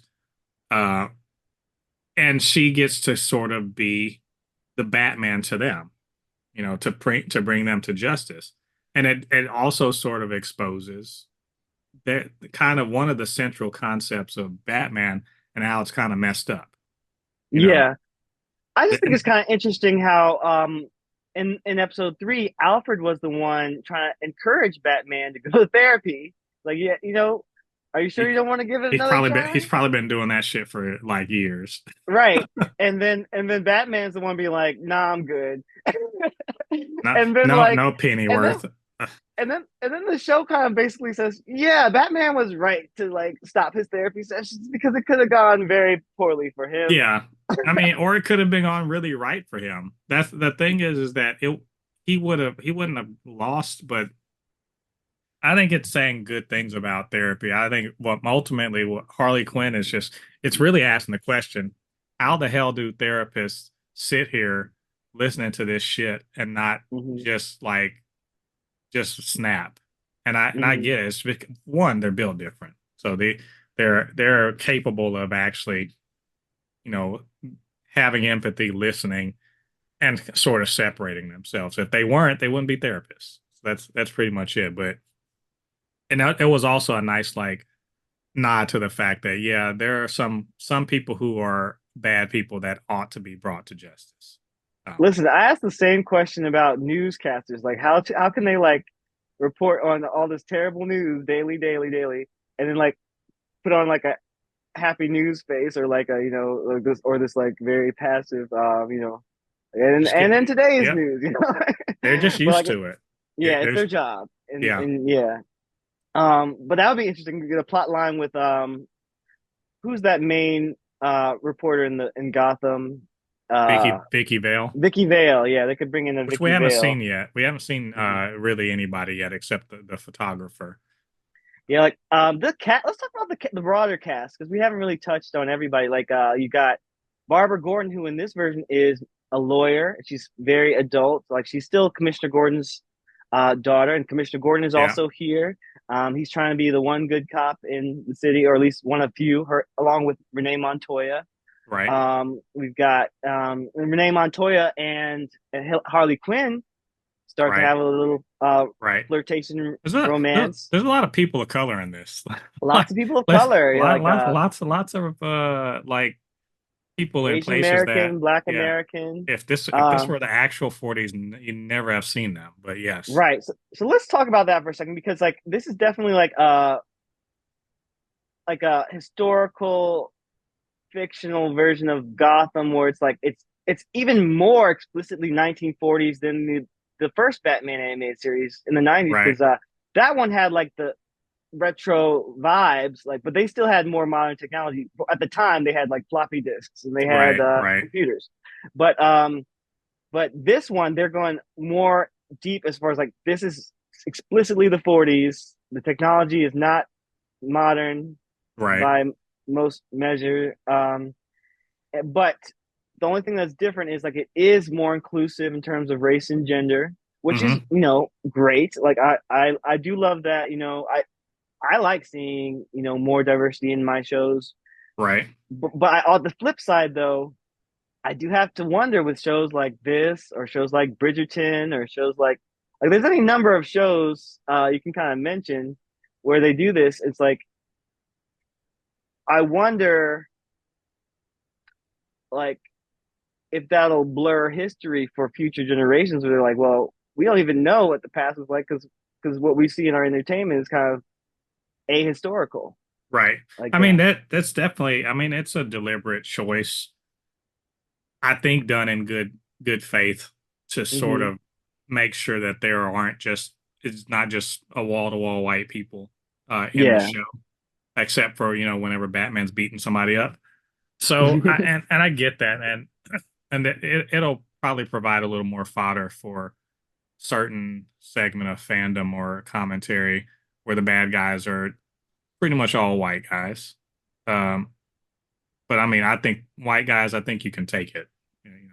Yeah, You'll be all right. The main character's a white dude. Uh, exactly. but I understand your point. Yeah, is it going to make people be like, oh, this is historically inaccurate? Sure.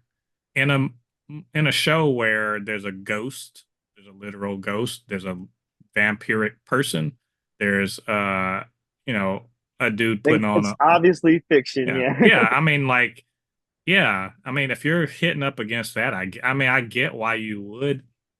I'm just going to be happy that they are sort of allowing there to be people of color on screen, and it's not even, and no one talks about it.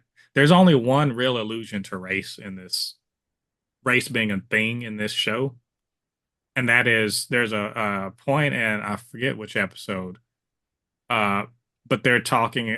What was it? The commissioner is talking to him about to the mayor, and the mayor's kind of yelling at him about Batman and how he's getting that he keeps getting away. They're trying to catch him. I think this is episode 4 or something like that. 5 or 4, I think. Something like that. And there's a reference to, and he says the what was the point I wanted good press, and what was the point of that was the whole point of having you in your job. That's the only allusion to a possible him being there to look make the mayor look good. And you can't be like, oh, because he's a good cop and he's trying to root out corruption. That doesn't make any sense. It could, I mean, you could try to make it like that, but then that would be admitting, and no mayor in the world is going to admit that their local PD is It's corrupt. corrupt. No one's going to do Mhm. that. So I think it's more, I think that was the only allusion to like, hey, we hired you to make it look good. But beyond that, they're not really any other thing. Barbara Gordon's a black woman, possibly biracial, but she's definitely a black woman who is Mhm. the public defender. Uh, you have Renee And she's Montoya. good at her job too. Let's Oh just yeah, add that because she's great at it. Yeah, yeah. like she making Harvey Dent mad. So Mhm. and Like she's Harvey catching Dent, on to stuff that the police aren't even catching yeah, on. Like when people like, did you happen to notice that some of your people who were locked up just escaped? yeah, I and love that because it was like you always wonder in Gotham why the villains always get why they always are back on the streets, but like you find the out corrupt pretty cops, yeah. yeah, it makes sense here. And by the way, let's talk about. I was saying that the bad guys are all that the bad guys are not all white. Detective Flash Flash, yeah, let's piece talk of about that. crap. He's a piece Yeah, of crap. I enjoy his character. He sucks. He as a person he sucks. He and Bullock are like, they are the corrupt cop. Batman and Robin, I guess you could say. And they are constantly at the heart of some bullshit in this show. They are good foils. They are good kind of like representations of the corruption of the Gotham PD. yeah, And like I think that's one thing that I'm getting used to because I feel like usually Bullock is more like not as explicitly corrupt, and then with Flash, I think about Flash from like um Batman Year One, Frank Miller's story where like he's white and he is like I feel like um he represents something else as a white corrupt cop versus a black corrupt cop. I mean, like right, not to make a huge distinction, but like I do think that you know it's gonna like I have mixed feelings about it. Like I mean I think I think kind of to your point, like it helps to have black characters who are on both sides of the spectrum. You got Commissioner Gordon and Barbara. You've got Flash over here being an asshole, right. but you know, And even there's some henchmen that are black too. So hmm it's not like they're making sure there's some equality, I suppose you could yeah, say. But it's definitely Flash being kind of like the smart corrupt cop, and Bullock kind of being the muscle. They are kind of a dynamic duo, if you will. yeah. You Like it also helps to have two characters you can follow as the corrupt cops with Yeah. names. Well, when you see them, you're like, oh, what bullshit are they up to? And sometimes they are actually Exactly. doing their job, but you can count on them to be like full of shit, basically. And that because they're trying to come up. Really are literally trying to come up, and they sort of do get their opportunity, thanks to Batman just being good at what he does. Yeah, I So, gotta say, I kind of really liked episode 4, just like how concise it was about like showing everyone's kind of like moral stance on you know uh justice, right. policing, Which was good. vigilantism. I love. Yeah. You can tell liberals are writing this show. it's it's Yeah. real clear. It is real clear because there were because I when I tell you Barbara read her dad so hard on he's like, oh, he, how you gonna be? You literally are gonna sit up there become commissioner, it's like, be like, I'm trying to root out corruption. That's your whole thing, and then go on a, but like not all cops. Man, if you don't get the fuck out of here, man, if I swear that no, I ain't. And her, she was not hearing any of that. I'm not all cops my ass. You said like Right. you talk about, oh, there's some things are black and white. Get, man, shut up. I don't And want to. that's Yeah, kind of my issue with making Commissioner Gordon black because then he becomes the one good cop and they put a black face on the one good cop like they did this yeah. in the movie and it's like I don't know it's just like um But no, he's not the one good cop. he's one of two. He's the one sympathetic cop. He's not a good cop. I'm not I'm not gonna I'm not gonna accept that he's a good cop. He is a Well, I think cop. I think the media they try to Yeah. portray him as the good cop He whether or is not we agree with it. how about he's as good a cop as can exist while also tolerating corrupt cops? Because no, cops who tolerate corruption and corrupt cops It's are not good complicit cops. in a They're way, not good right? cops. That's where I'm like, I get what you're saying, and I agree. He is. We are to accept that he is a heroic archetype. He's Yeah, fighting the good fight despite everything. He's trying to right the wrongs. I get it. And he's the one trying to do it yeah, within the system, whereas yeah, Batman's trying to do it outside the system. right. And they're But supposed to yeah, at some point they're going to work together. That's the deal. they're completely different in terms of their means and ability. Like Commissioner Gordon is older. Commissioner Gordon is not rich. Like so I mean it's completely different circumstances for Right. them. Um, and then you can throw in Renee Montoya in the mix, who she is younger. She also doesn't appear to be wealthy, but she's committed to like rooting out the And corruption she's with good. Gordon, and she's good at what she does. And But she's smart. she's facing like it's one thing they are like, oh, well, racially everything might be fine, but misogyny is alive and well. Let's make sure we know that the That's the same thing they yeah, do on Bridgerton. I don't know if you watch Bridgerton, but like they're like we pretty much solved racism, but there's still a lot of sexism in this yeah. era. Which is, I think it's a very safe way to sort of deal with discrimination. Like, so you take the race stuff out and you put in, but you make sure you focus in on the misogyny. It's very safe to do.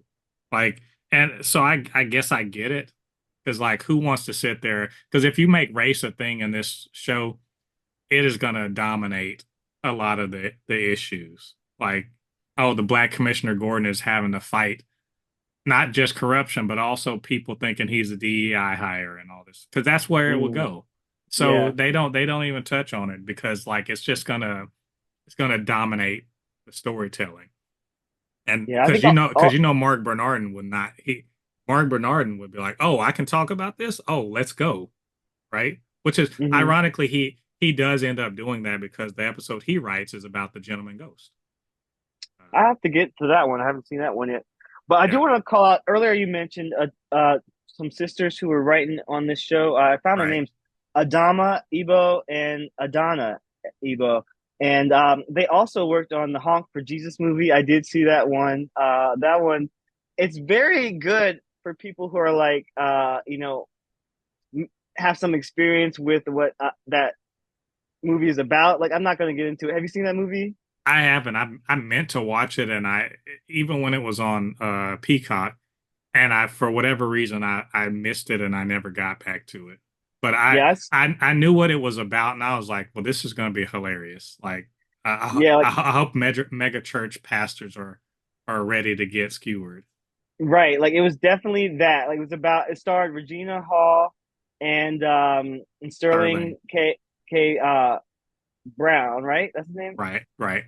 And then and it was actually less funny than I thought it was gonna be. Like it had humor, but it was like it was it was just like so like for the characters it was very serious.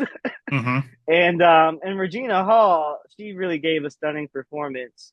But but yeah, I will say back to the writers though, like that's interesting that they worked on that and they worked on this because like I didn't know that they were on this show, so that's kind of interesting crossover there.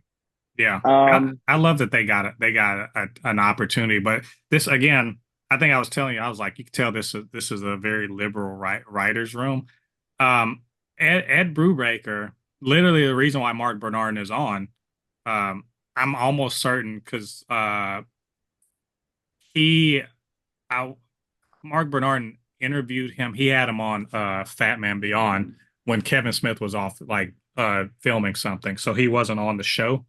So it was just him, and he brought him on. This was in the, kind of the aftermath of what was it, Falcon and Winter Soldier or something. But he he's just talking to him about being a writer and everything like that. And not too long after that, I believe Mark got hired on for this show. Like this show's 2 years in the making. So uh, and Brubaker, if you read his stuff, you can kind of get a sense of his, where his ideology is going. You listen to him and read his comic book output and all his writing output. So this sort of, I was not surprised at all that Mark Bernardin, but like also I'm not surprised that this writers room is a lot more diverse. There are several women that are on this writers room too.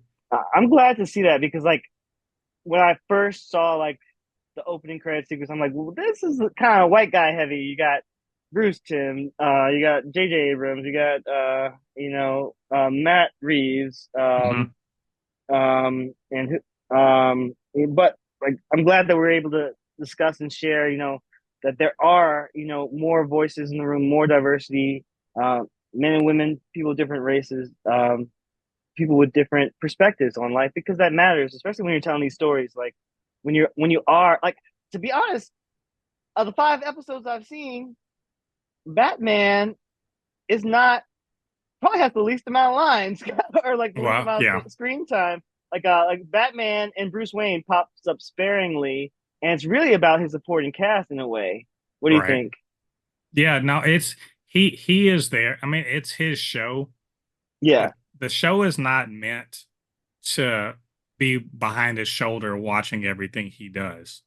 It's really more to show, what's this city, who are the people that are in it, and what are these mysteries or crimes or whatever, these injustices that need to be addressed. And Batman's character is revealed more in how he reacts or interacts with these, or what he decides is important enough for him to pay attention to. What Hmm. what crimes or what situations does he decide to direct his attention to? And once he does, who does he have to work with or against, in order to get justice, or what his version of justice. And he's forging ties with people that maybe aren't supposed to be his allies, but they are, you Hmm. know. And also he's using his Bruce Wayne persona to get him into places or inside information. As Batman, it matters. But Yeah. I agree with you. A lot of it is, why is the GCPD so shitty? Why, who is this Thorn guy, and why is his activity making the town worse? Yeah. And also, what is going on with the world where we're starting to get costume people? You Yeah. know, I really liked how what was it? I guess it was episode 4 where they're like you kind of watched the mechanics of like how Batman's presence kind of leads to more costume criminality. Like, and this right, was not necessarily because of the criminal themselves, but because of the police department getting involved, trying to like set up, I guess you could say, false flag operations. But like, I mean, they did kind of imply that Firebug had a costume before right, they they let him go, but they were intentional about like creating more costume crime for Batman to show up and fight, right. and I thought that was really interesting to see. Well, even in Um, episode 3 with Selena Kyle literally becomes Catwoman because she's like, oh, inspired by him. yeah, Hmm. yeah. So I it's really liked. Well, I don't know. I have mixed feelings about that one too because like I thought it was a good episode. I'm not sure I'm a huge fan of Selena Kyle being like more of a socialite. I mean, it was funny and it was intriguing, but I kind of like versions of Selena Kyle where she's a little bit more rough around the edges. She's more like mhm, she's had a harder life. Like she's working the streets, like right. you know. I don't know. What do you It's think very about that? it very much is a as a callback to her original incarnation. I like, Yeah, a lot of this is informed by the Golden Age Golden Age version of, comics. and she what this is her origin is more, Yeah, socialite, and less like, it's less the Batman, Matt Reeves, and more, you know, and her maid Batman. was kind of funny the way Yeah. she was like, "What are you doing, Selena? Like Yeah. I'm not agreeing to be a part of this." And then she Right. takes all her money and It's like pieces out. it is like there's a lot of intentionally or unintentional. I think it's intentional because the writers on here are smart. Intentionally showing the kind of like the parallels between Batman and his, his His foes. rogues gallery, yeah, his Yeah, rogues. he's, she's got a maid. Harley Quinn had a butler, even though the butler used to be a really rich guy, and now he's just dedicated to her cause. Somebody Um, online asked the question like, "Did that guy have plexiglass torture chambers in his mansion beforehand, or did Harley Quinn give him that idea?" no, I mean, given the Like, ultra whose house rich, who was it? knows? I don't think it was hers, but I think it wasn't hers originally. It's probably a mansion that was gifted to her, or she purchased, or she was just working at his She was place. getting those rich men to write her them checks, so she Yeah, probably yeah. got him to Well, give her that mansion. yeah. So I mean, I look at it as, the whole, the help. And there's a line from Lucius Fox. Lucius Fox shows up a couple times. He's, he's a lawyer and business, basically financial manager for Bruce Wayne. And Bruce Wayne and Batman both have a blind spot in that, of, treating the help like they are just the help and not people. And Lucius is like, well, I grew up, you know, because he and Alfred kind of had a little, haha. I remember this joke, this story. They had a little interaction, and he was like, well, when I grew up, we were taught to treat the help like people, and that is kind of a running theme where you haven't seen it yet, so I'm not going to spoil it for you, but it's a running theme throughout the episodes where you notice that, in in Bruce persona or Batman persona, he doesn't call him Alfred. He says Pennyworth. That means something. And that's He's another thing I've seen online. People say like, "I don't like the way Bruce talks to Alfred in this show." I mean that's just one person's opinion. I don't. That's I fair. haven't thought about it too much, but it's fair. It's valid. Um, I haven't finished the series, so I'm not really. I don't have an opinion on it yet Right. myself. Well, you've seen. I think you saw the episode, it's episode 3, where you see the kind of the backstory of Bruce as a kid, and how he and Alfred sort of deal with the aftermath of his parents' death. Yeah, And so that's an important and pivotal episode, like yeah, to kind of pay attention to. But as you watch the episodes proceed, especially like the Gentleman Ghost one is a good one, and then like the final episode, all of those kind of give you kind of gives you like a solid storyline about how Alfred and Bruce's relationship is, and it kind of contrasts with some of these other, rich assholes, and their relationship with, because like I said, the whole Harley Quinn thing is about rich assholes not being able to humanize other people that aren't them, or aren't quote on their level. And even like Harvey Dent is sort of he's kind of mixing in with these circles too. And even Bruce so, says, hey, I'm rich, so it's different for us. yeah. And Like that I do want to. So I want to just name what we're talking about here because like we talked before about how race and gender is part of this series in subtle ways and not so subtle ways. But like we're not right now, we're talking about the class struggle of it all, and like Hmm. and and again, like I keep relating this to Bridgerton, probably just because I watched it recently, but like other shows too. But yeah, like it is interesting how when a show like in modern shows, they might be a little more post racial, or like they might kind of ignore the the the struggle of racism, but they might not ignore the struggles of gender or class. Right, Um, and it's kind of interesting that we're in a time like that. I don't really know what that says about our time, because we're still dealing with all three. right, But I do think that it's something that you know I get why it's done, because it's like like you were saying, it can be kind of just like draining for it to be like the main focus of a story. Like if like, or if the main focus is like, oh, every character is dealing with racism, every character is mhm, dealing with sexism, every right. character is dealing with class struggle. But like, I don't know, it really depends on the story and how it's told. I guess I just wanted to point that out, because like Yeah. we're saying, like it is present in this story. I Um, think the writers are just, writers are often, they're covering things that are in the front or the back of their minds, like things that they're concerned about, things that they think are important. And it's been pretty clear over my lifetime. I was born when Reagan was elected. And he is arguably one of the great generals in the class struggle for the upper class, like by far. He was one that did some of the most to make sure that the upper class are even more entrenched in their power and their privilege.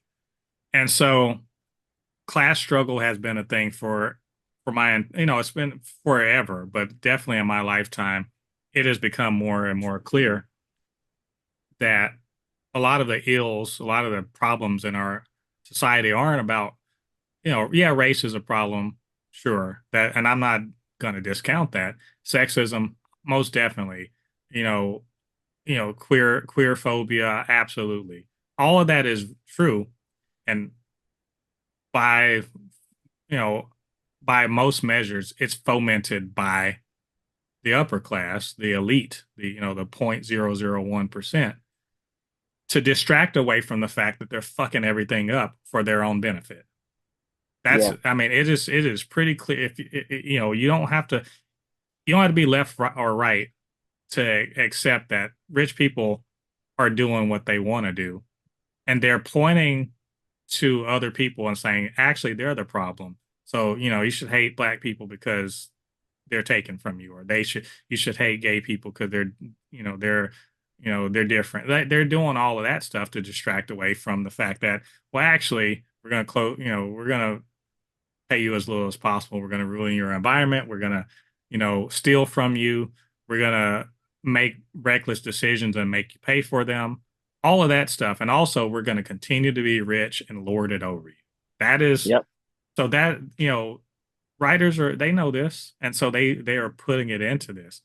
On, on the flip side, that's great. It's cool you're talking about class struggle. It's cool you're even alerting people to it. It doesn't really move the needle in terms of actual real world activity.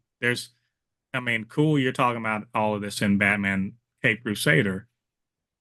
It's still going to be true when this is all said and done. And this is not going to push people to make any real changes because most of us feel like we're powerless to it. So this I is mean, a, I this is just cathartic, but it's not like it's cathartic in the sense of, yeah, I'm seen, but it's not cathartic in the sense that, yeah, something's going to happen. I think that's always the question of like, how much power does entertainment have to move the needle of social progress? Like, so I've always wondered, like with the X-Men stuff, like, yeah, it's like clearly about the minority struggle, and yet even today, after like decades of successful movies and comics, we still got a lot of bigoted people Hmm. who are not only bigoted, but they claim to be fans of the material. So it's like, Right. how does that make sense? I don't know. I think Um, I think the beautiful thing about all of this is that social change is actually fairly easy. The things I was just talking about with regards to the ultra rich, you're talking about economic, redistribution and shit like that. That that's they'll give up the social change anytime. That if it comes between giving up social change or losing money, they cool.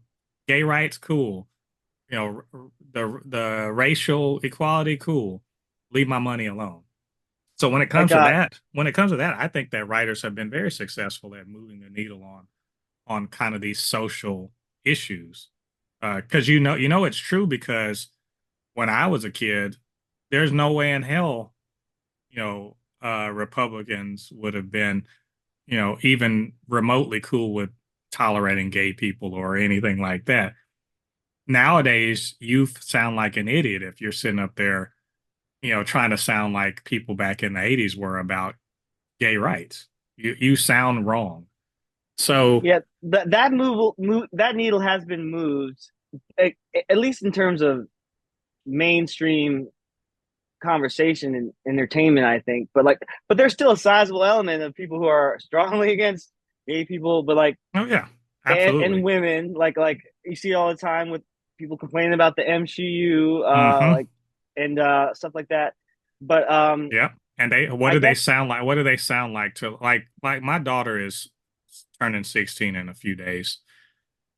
To her generation, those guys sound weird.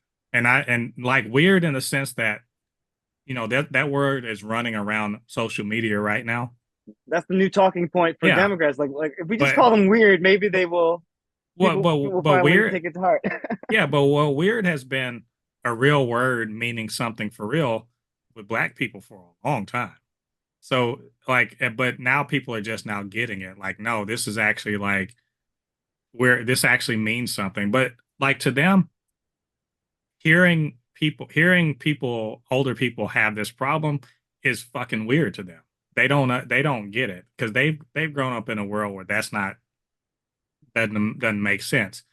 And so the louder that these people are getting about being reactionary and trying to knee jerk and pull everything back, pull progress back, they are being the loudest because they are on the wrong side of history and they know that Their they last have ditch attempt to like yeah, they've got to get coalesce angry. power. Yeah, they got to get loud and angry to make it, make their point.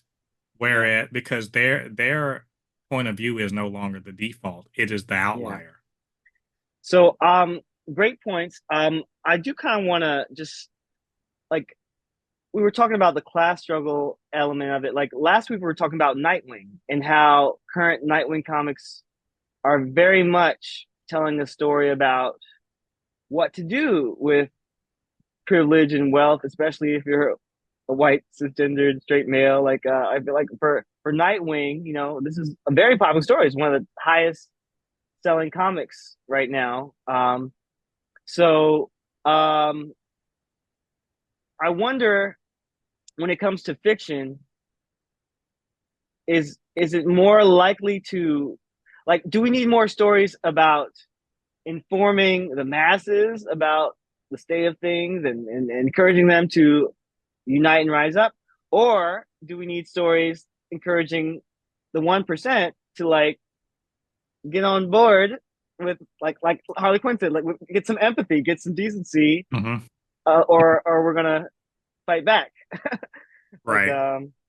it's just crazy to me because like we see so many stories that are trying to you know send a message about our social ills, whereas unfortunately you got to realize a lot of these stories are told by like mega corporations or like they're owned Hmm. by mega corporations. um it's like where's I'm trying to understand It's hmm that cognitive dissonance, like how they allow it these stories to be promoted to the mass. Is it like dopamine? Is it just supposed to be like just placate the masses with stories of justice where reality is going to be more fucked up and the 1% they're cool with that? right. Well, I think it's because capitalism is amoral and doesn't care where the money comes from. So if Eat the Rich makes money, they'll sell it. Yeah, they'll If co-opt any yeah, liberal or or progressive literally, movement yeah, to make literally money off of anything. it. Yeah, if if Eat the Rich sells, we'll sell it. If making the rich kings and queens makes money, we'll sell that too. They don't really care. So Amazon can put out The Boys because all they are looking at is dollar signs. They don't if it sells, cool. You were asking, should we be trying to appeal to their better angels? Should we be trying to appeal to people and say, let's fight the powers that be? I mean, why not do both? Both, yeah. I think it's been tremendously useful to try to do that over the past, however many years, 100 years of Hollywood. Been tremendously successful in the past, 40 or so years to try to move the needle by appealing to people's, conscience or to try to make them be like, hey, they're just like us, try to appeal to people's humanity. It's not going to work with with a bunch of people because, you know, maybe they're just sociopathic like that. And it's there, and I'm not just saying that. There is evidence that some of the, people in executive classes definitely do, show some sociopathic or psychopath, high functioning psychopaths or whatever, sociopaths. And that's how they can make shitty decisions that hurt people, but are good for business because they don't necessarily have the empathy. It's also true that people are dehumanizing each other. This is why, the whole anti-trans thing is such a big deal on the right, or the QAnon stuff is such a big thing on the right because you're talking about people you don't know, so they're dehumanized. They're not real people. Therefore, you can start saying or doing anything to them or about them. Yep, scapegoating them, yeah. Yeah, but the thing about mass media is that it makes it if you consume it, it makes it harder to necessarily think that all these people are this this cardboard cutout villain that you can just hurl bile and insult and violence at. So that they are good in that sense. But I think because there's so much media and because there are so many outlets for people that aren't just Hollywood media, these tribes, the tribalism and the echo chambers are going to increase and not decrease. Because in your real world, you interact with a certain number of people, and by and large, they conform to what you think is probably true about the world, mostly. But it's very easy to curate your world so that you don't run across people that contradict your ideas about the world. Yeah.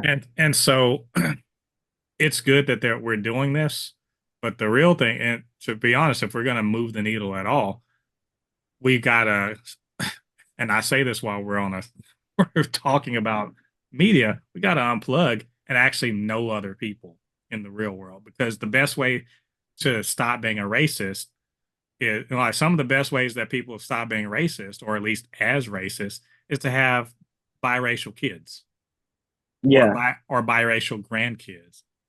Although that doesn't always You know, work, as we see with JD Vance or it people like him. it doesn't always work, but it works a lot.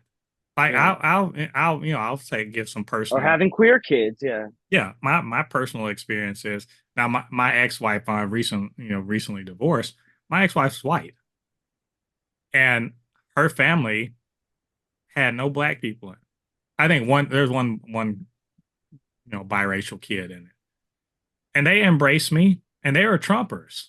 Now, mind you, they're Trumpers, but they are also when I got to know them, I'm like these people are cool. I don't like their politics at all. And I'm sure they got racists and everything all up in here, but they embrace me as a member of the family. And I'm in like the only chocolate chip on the sugar cookie in many pictures. But that's what I'm saying. Like it's easy to hate someone you don't know, but when you and maybe they're just like, well, maybe he's one of the good ones. But that's a start. That's all there. I agree. It's a Like start. it's essential that we, try to get to know people in our community, people around us, engage with them, even if we don't always agree. Like I will say that one of the goals of this podcast is to kind of like, connect with people who I don't necessarily know or have talked to before, and people from all walks of life. Like I'll reiterate, this is podcast is open to everybody. Like I want to hear other people's opinions and talk with them about things we love, even if we disagree sometimes. Like I always wonder, like, what if somebody comes on the show who I really disagree with? Like, how will that turn out? But like, so far that hasn't really happened. But I'm just saying that even though this is virtual, um, for me, it's been a great way to kind of like get to know people in a way that's more personal than like just reading, a post on the internet or like, um, you know, or just like texting somebody or stuff like that. Right. Like, it's more face to face, and Right. hopefully that I'd like to see more of it, where where people are, if they're not able to connect in person, they're at least connecting online. But um, I did want to ask you specifically about one more thing because, like, I know you're a big fan of Moon Girl and Devil Dinosaur, right? Yeah. Absolutely. And I tell people we stand that on my channel and on my social media. Yeah. it deservedly so. It's a great show. I've only seen a handful of episodes, but the ones I've seen were great, and I do intend to watch Hmm. more. Um, it's all ages show, I would say. Like, I think people of any age can find some enjoyment out of it, especially if you like superhero stuff, Right. Marvel stuff. Um, but I just wanted to bring that up, and I want to bring up another show. Um, for me, I kind of like DC superhero girls. Okay, I haven't really talked about this, I have not but watched that. I will yeah, say that, full disclosure. okay, that's fine. But that's because it's not available. It's been purged. Max got rid Uh of it. Like as a show, like it was recent. It was all about like it promoted the female superheroes in the DC universe: hmm. Wonder Woman, Batgirl. You got Bumblebee. You got Green Lantern, who was Jessica. I want to say Sanchez. I think it's her name. And then you got who else was on it? I mean, it had everybody, but oh, Zatanna is another main character. Right. But like that show, like you know, unfortunately, if you want to watch it now, you just have to pirate it because it's not available anywhere. You can't even get it on DVD. It's not Hmm. airing on TV. Yeah, but why is it that things about girls, especially in the superhero genre, even though it's not really a genre, why don't they get fair treatment? I mean, we know there's sexism, but just like Hmm. it's just frustrating, like to see like that's kind of a complaint I have with Batman. It's like, well, do we need another Batman Right. cartoon? Like, do we need a million Batman comic books? Yeah. Like, maybe we don't need them, but we want them. Apparently, like Right. they're very popular. Like, and luckily, people are starting to use Batman as a way to introduce these other characters or Hmm. like to feature them. But it's just kind of frustrating because like I remember the voice actress for Wonder Woman, Susan Eisenberg. She was very vocal about how like why hasn't Wonder Woman gotten her own animated series yet? Right. And I'm Yeah. like, well, there was DC Superhero Girls where she was like the main character, and it was great, but that was like wiped from existence. So it's like it's kind of frustrating. Like, what's your take on all that? Yeah, and I feel you on that. I miss DC superhero girls, not mainly because it wasn't really aimed at me. Not that I'm Yeah, against it, but I do same. Like, it remember. wasn't. It's not even me, so that's why I haven't really talked about it. Like, I don't want to seem like a weird guy who's like watching it, but like, Well, it's actually pretty funny. It's like I kind of prefer like the lighthearted comedy nature of this of mhm, animation compared to like this is kind of very serious and like it's right, still good, but like I think there's room for both. right. Yeah, and But I remember kind of buying the little books or whatever for my daughter when she was younger. She liked them, like that, and I looked at it as, and I still do as, I got to give her access to the as much thing that where she can see herself, because the world for the rest of her life is going to be like, not doing the opposite. But we're in an interesting media time where we're trying to right the wrongs and trying to get some more balance in this, and women getting a lot more shine and a lot more prominence is important. But to your point about like, why is it that, they get pushed back? There's business to it. Part of it is, when you try new things and they don't necessarily work out, you want to know why it happened. And minorities and women get scapegoated an awful lot when it comes to that sort of thing. Why do we Like keep the getting more? Batgirl Yeah, movie got yeah, canned, yeah. even though it's And, by directors who have proven how good they are. and Uh, supposedly people saw it and they were like, "This isn't going to make any money." I mean, maybe we'll never know because they will never release it. But there's a even if unintentionally, I think there's a lot of unintentional harm done when these things happen. And by unintentional, I refer again to what I said about capitalism not having morals and not caring as long as it sells. And so sometimes these are just straight up business decisions that are cynical but not wrong.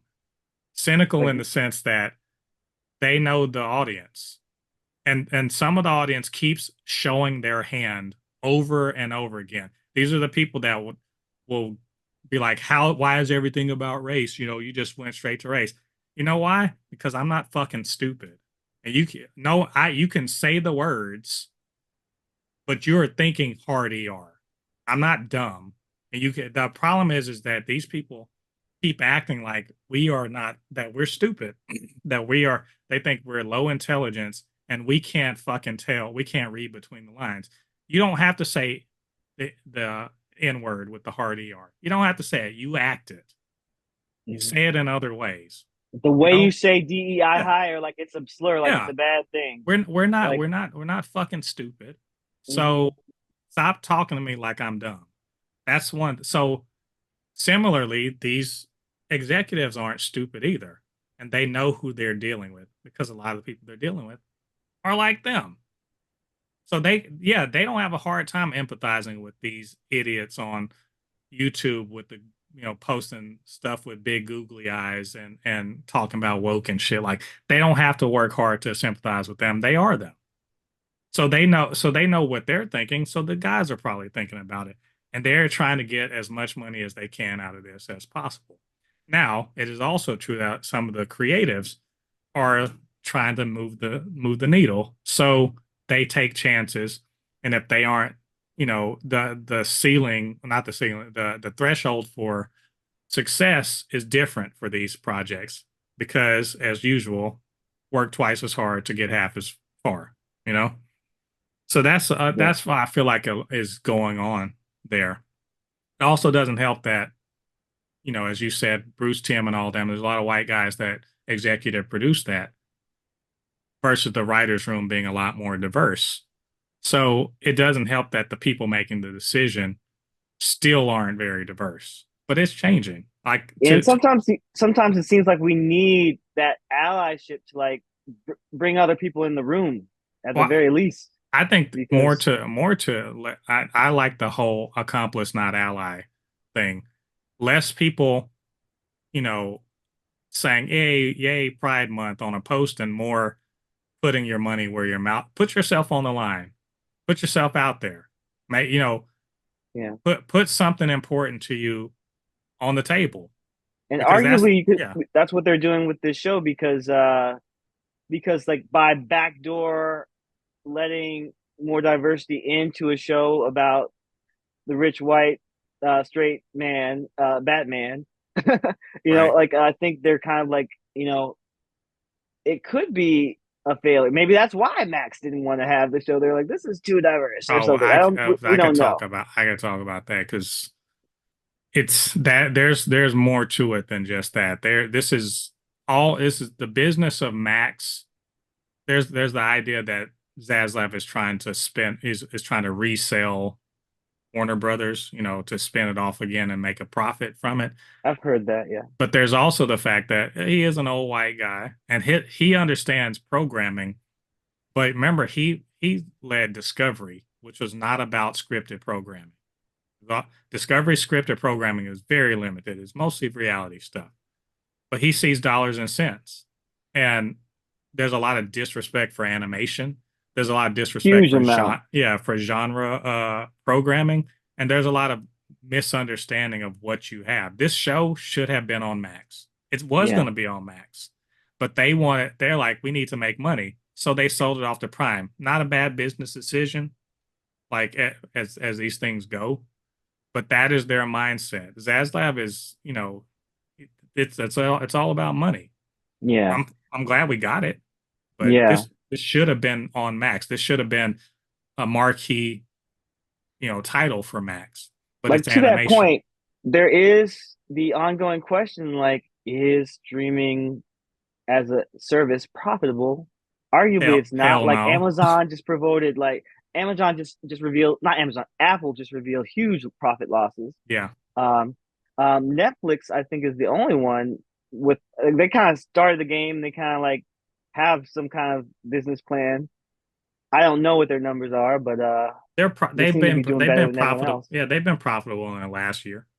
Hmm. Finally, And for everyone else, it's just kind of like a losing game, because it's like you're trying to compete with uh pirating. You're trying to compete with other streaming services. You're trying to like and then like unfortunately physical media is not what it used to be at all. right, So it's just like, and then you've got just like so many options on top of all right, that. So right, it's yeah, it's curious where the future is going to go with this, right. but Well, I mean, I guess to finish my point about mhm. the whole women driven thing.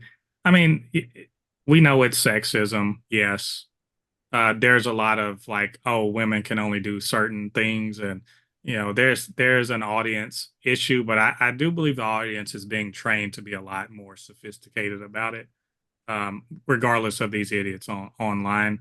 And all of us that are terminally online, we got to remember we are a small part of the audience. Like not for Batman Cape Crusader, we are a big part of the audience actually. But when it comes to like more live action things or stuff like that, we're not the ones that are important to the $1 billion Yeah, franchise. We aren't. The casuals are. like a big something that opened my eyes to that was the fact that X-Men 97, as popular as it was amongst fans, it was still less viewed than Echo, Hmm. which was, I thought, was great.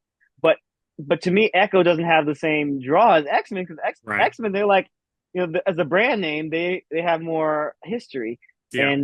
and recognition, whereas Echo, I think by virtue of being live action, it's just going to draw more viewers. Being That part of the pretty much MCU. yes. Yep. Pretty much yes. It is more And I'm likely to glad get people people watched it. in. I really enjoyed Echo. I just want to make sure that comes across, because No, like I'm not trying to knock it for being higher than X-Men. I'm just saying. right. And I think, like I said, those of us who are in this space, we're a small part of the audience. So they are really trying to appeal to the more casual audience who aren't necessarily plugged into all this. They just want to see something.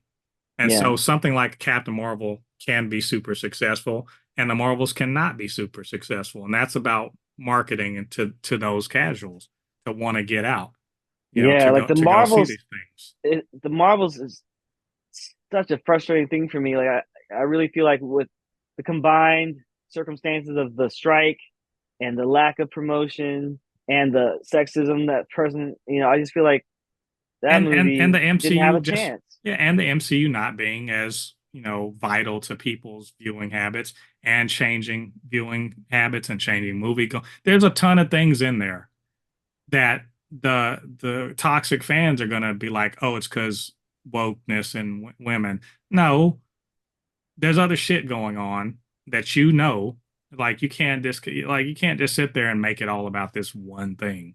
There's a lot of things going on, and they know that. Like it kind of sucks to watch Deadpool Wolverine talk about how, like, yeah, we can joke about how Marvel's been in a low ebb for now, Yeah. and like and it's true, we can acknowledge that, but like it kind of sucks that we have this movie about white men by white men that's popular, whereas like, and you're joking about stuff that was like, that featured different people, featured Yeah. women, featured women of different races and Yeah. ethnicities, and like it was still good. Like I liked Right. the Marvels.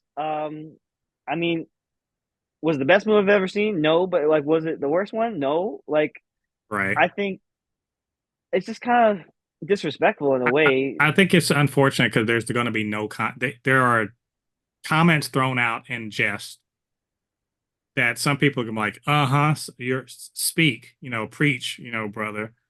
But there's lacking context, there's lacking understanding.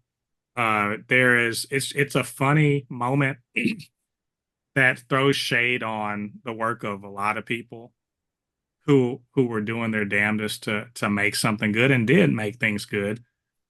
But also it's an unfair comparison because phase three of the Marvel Cinematic Universe had mostly hits, even though they weren't all huge hits, but they had mostly hits that were building up to a thing. But phase two of the MCU had some real duds. So Hmm. like yeah, so like but people in They, hindsight, they're forgetting they're counting the yeah, hits and not the misses. yeah, recency bias and Yeah, and all where that. versus, now because the narrative is, oh, the MCU fell off, they're counting the misses and not the hits. And there are some significant hits in phase four and five of the Yeah, I MCU. agree.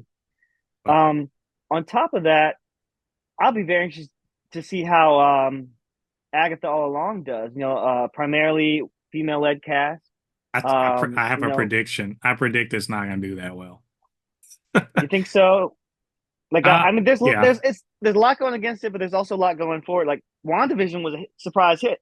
right, I don't know if it's a surprise hit, but it was a big hit, right. Well, and I this think kind of follows off of that. it depends. Like if it's a really really great show, then yeah, sure. I will eat my I will eat my words. I mainly say that because it's on Disney Plus, featuring a character that you had to have watched another Disney Plus show to have what to know, and featuring no characters that I know of that are from the movies. So Mm, you hit a trifecta of low viewership there. Uh, yeah, and the hell, the fact that the main character is a woman is pretty low on the hits to the viewership. It's a homework show, essentially. It's a do and your homework show. it also has niche appeal, like for people who Yeah, like musicals, like me, for yeah, people who like supernatural or spooky stuff. Like, it's going to be like, I think it might be a hit for spooky season. Like the timing of it, September into October, couldn't yeah. be more perfect as far as I'm concerned. Like Wednesday was dumb to come out in November when they did season one, but I Right, mean it was still popular. right. But that was Netflix, so like maybe they'll tap into all the spooky season hype. Yeah. I think But right now Marvel they are concentrating. I mean, they're going to put it out. They're going to put out all of their projects that they have greenlit and are in production. But they are are really they? concentrating. Well, yeah. Well, Because like I'm Ironheart's worried about definitely Ironheart. Go ahead. Ironheart's definitely coming out. When They're done. It's. I mean, I don't think it's scheduled yet, but Ironheart, Armor Wars, neither is Wonder Man. They didn't even talk Wonder about Man. this at But SDC San Diego Comic Con. They they talked about didn't RDJ. look for D23 this week. Okay, But they were or this weekend. Or is it next weekend? Either way, D23 is coming up. well, Uh, that's good. I didn't even know that, so I'm happy. I'm excited to see if there's some news because I I want to see more news on those projects. I will say Armor Wars is the most likely to fall off, but Wonder Man is they've wrapped filming. Ironheart wrapped filming like last year, even and they've wrapped reshoots. It is definitely coming out. They were talking about the movies only at San Diego Comic Con, but those are definitely coming out. Those two TV shows are real, and even Kevin Feige talked about Wonder Man in an interview. So I would say look to those, Okay, but don't look to them burning up the charts unless they are just right. like unless they are excellent. And even then, don't look to them burn up the charts. People are more about the movies. And I I think think yeah, Marvel not understanding that movie success and TV success aren't the same yeah. was I the problem. I think they greenlit Ironheart and Armor Wars and Wonder Man before they decided to scale back their Hmm. productions. Yeah. And like I'm excited for. Like, I mean, these are black led projects. Like, I think that I'm excited to see black stars get more promotion, get more chances to tell some Right. stories. But so I'm gonna be there, but I just don't know if everyone's gonna turn out for it. Like you said, there's a lot riding against some of these projects. Secret Right. Invasion was very poorly received, although I watched it and podcasted about it. So I have a little bit more fondness for it. I mean, it was I can recognize its problems. Like I definitely talked about them Hmm. enough, but Right. but I was excited for Samuel L. Jackson to get like his star turn in the Marvel Universe. But like you said, the TV stuff is built to lose profit, unfortunately. On Right. streaming, like it's not like it's just not made like the movies generate profit and the hopefully and then the shows there's You know. nothing there's no way to like make a profit off of that. Right. That's and I don't then know why they thought so in the first they're place. pulling back for a good reason. Like it I think the whole again homework aspect of it, it's these are add-ons as opposed to im- extremely important to the future. So I smaller scale stuff like Daredevil and everything are more likely to be part of this. Yeah, yeah, that's But what I'm hearing I a lot. I want to talk some more. I got to be at work at 3, You so gotta go. All I right. got to get Well, thank ready you to so go. much for your time. Like it's been a great conversation. Yeah, this is Everybody fun. check out Blurred Forest on YouTube and other platforms as well. Right. Oh, yeah, I guess I should plug blurred underscore force one on Instagram, threads, super underscore not underscore funny show on TikTok, even though I don't really do much on TikTok. But hit me up on threads. I love to talk about this stuff. Yeah, like And thank you so much for popping on from like I'm always promoting this on Thread. So like any you're welcome anytime and everyone else who wants to join in the conversation. Like we just love to, as you can see, we love to talk about nerd stuff, comic book stuff, superhero stuff. We didn't talk about a lot of comic books today, but we'll save that for next yeah, time. I'm sorry. I'm not into reading comic books like I used That's to all right. back Like in the day. no, I like to talk with my guests about what they're interested in. So like Right. it's all good. Um, all right. Well, thanks again. All right. If you like this video, like, subscribe, and follow us on YouTube too, because we want to boost our numbers there. Heck yeah. Hopefully, we can get to 50. That'd be great. All Yeah. right. All right, I appreciate it, man. I do, and I'll if I can get back on, I will definitely try. My work schedule's up and down, but yeah, I did enjoy this a lot. All right. Until next time, Excelsior. Bye, everybody. See ya.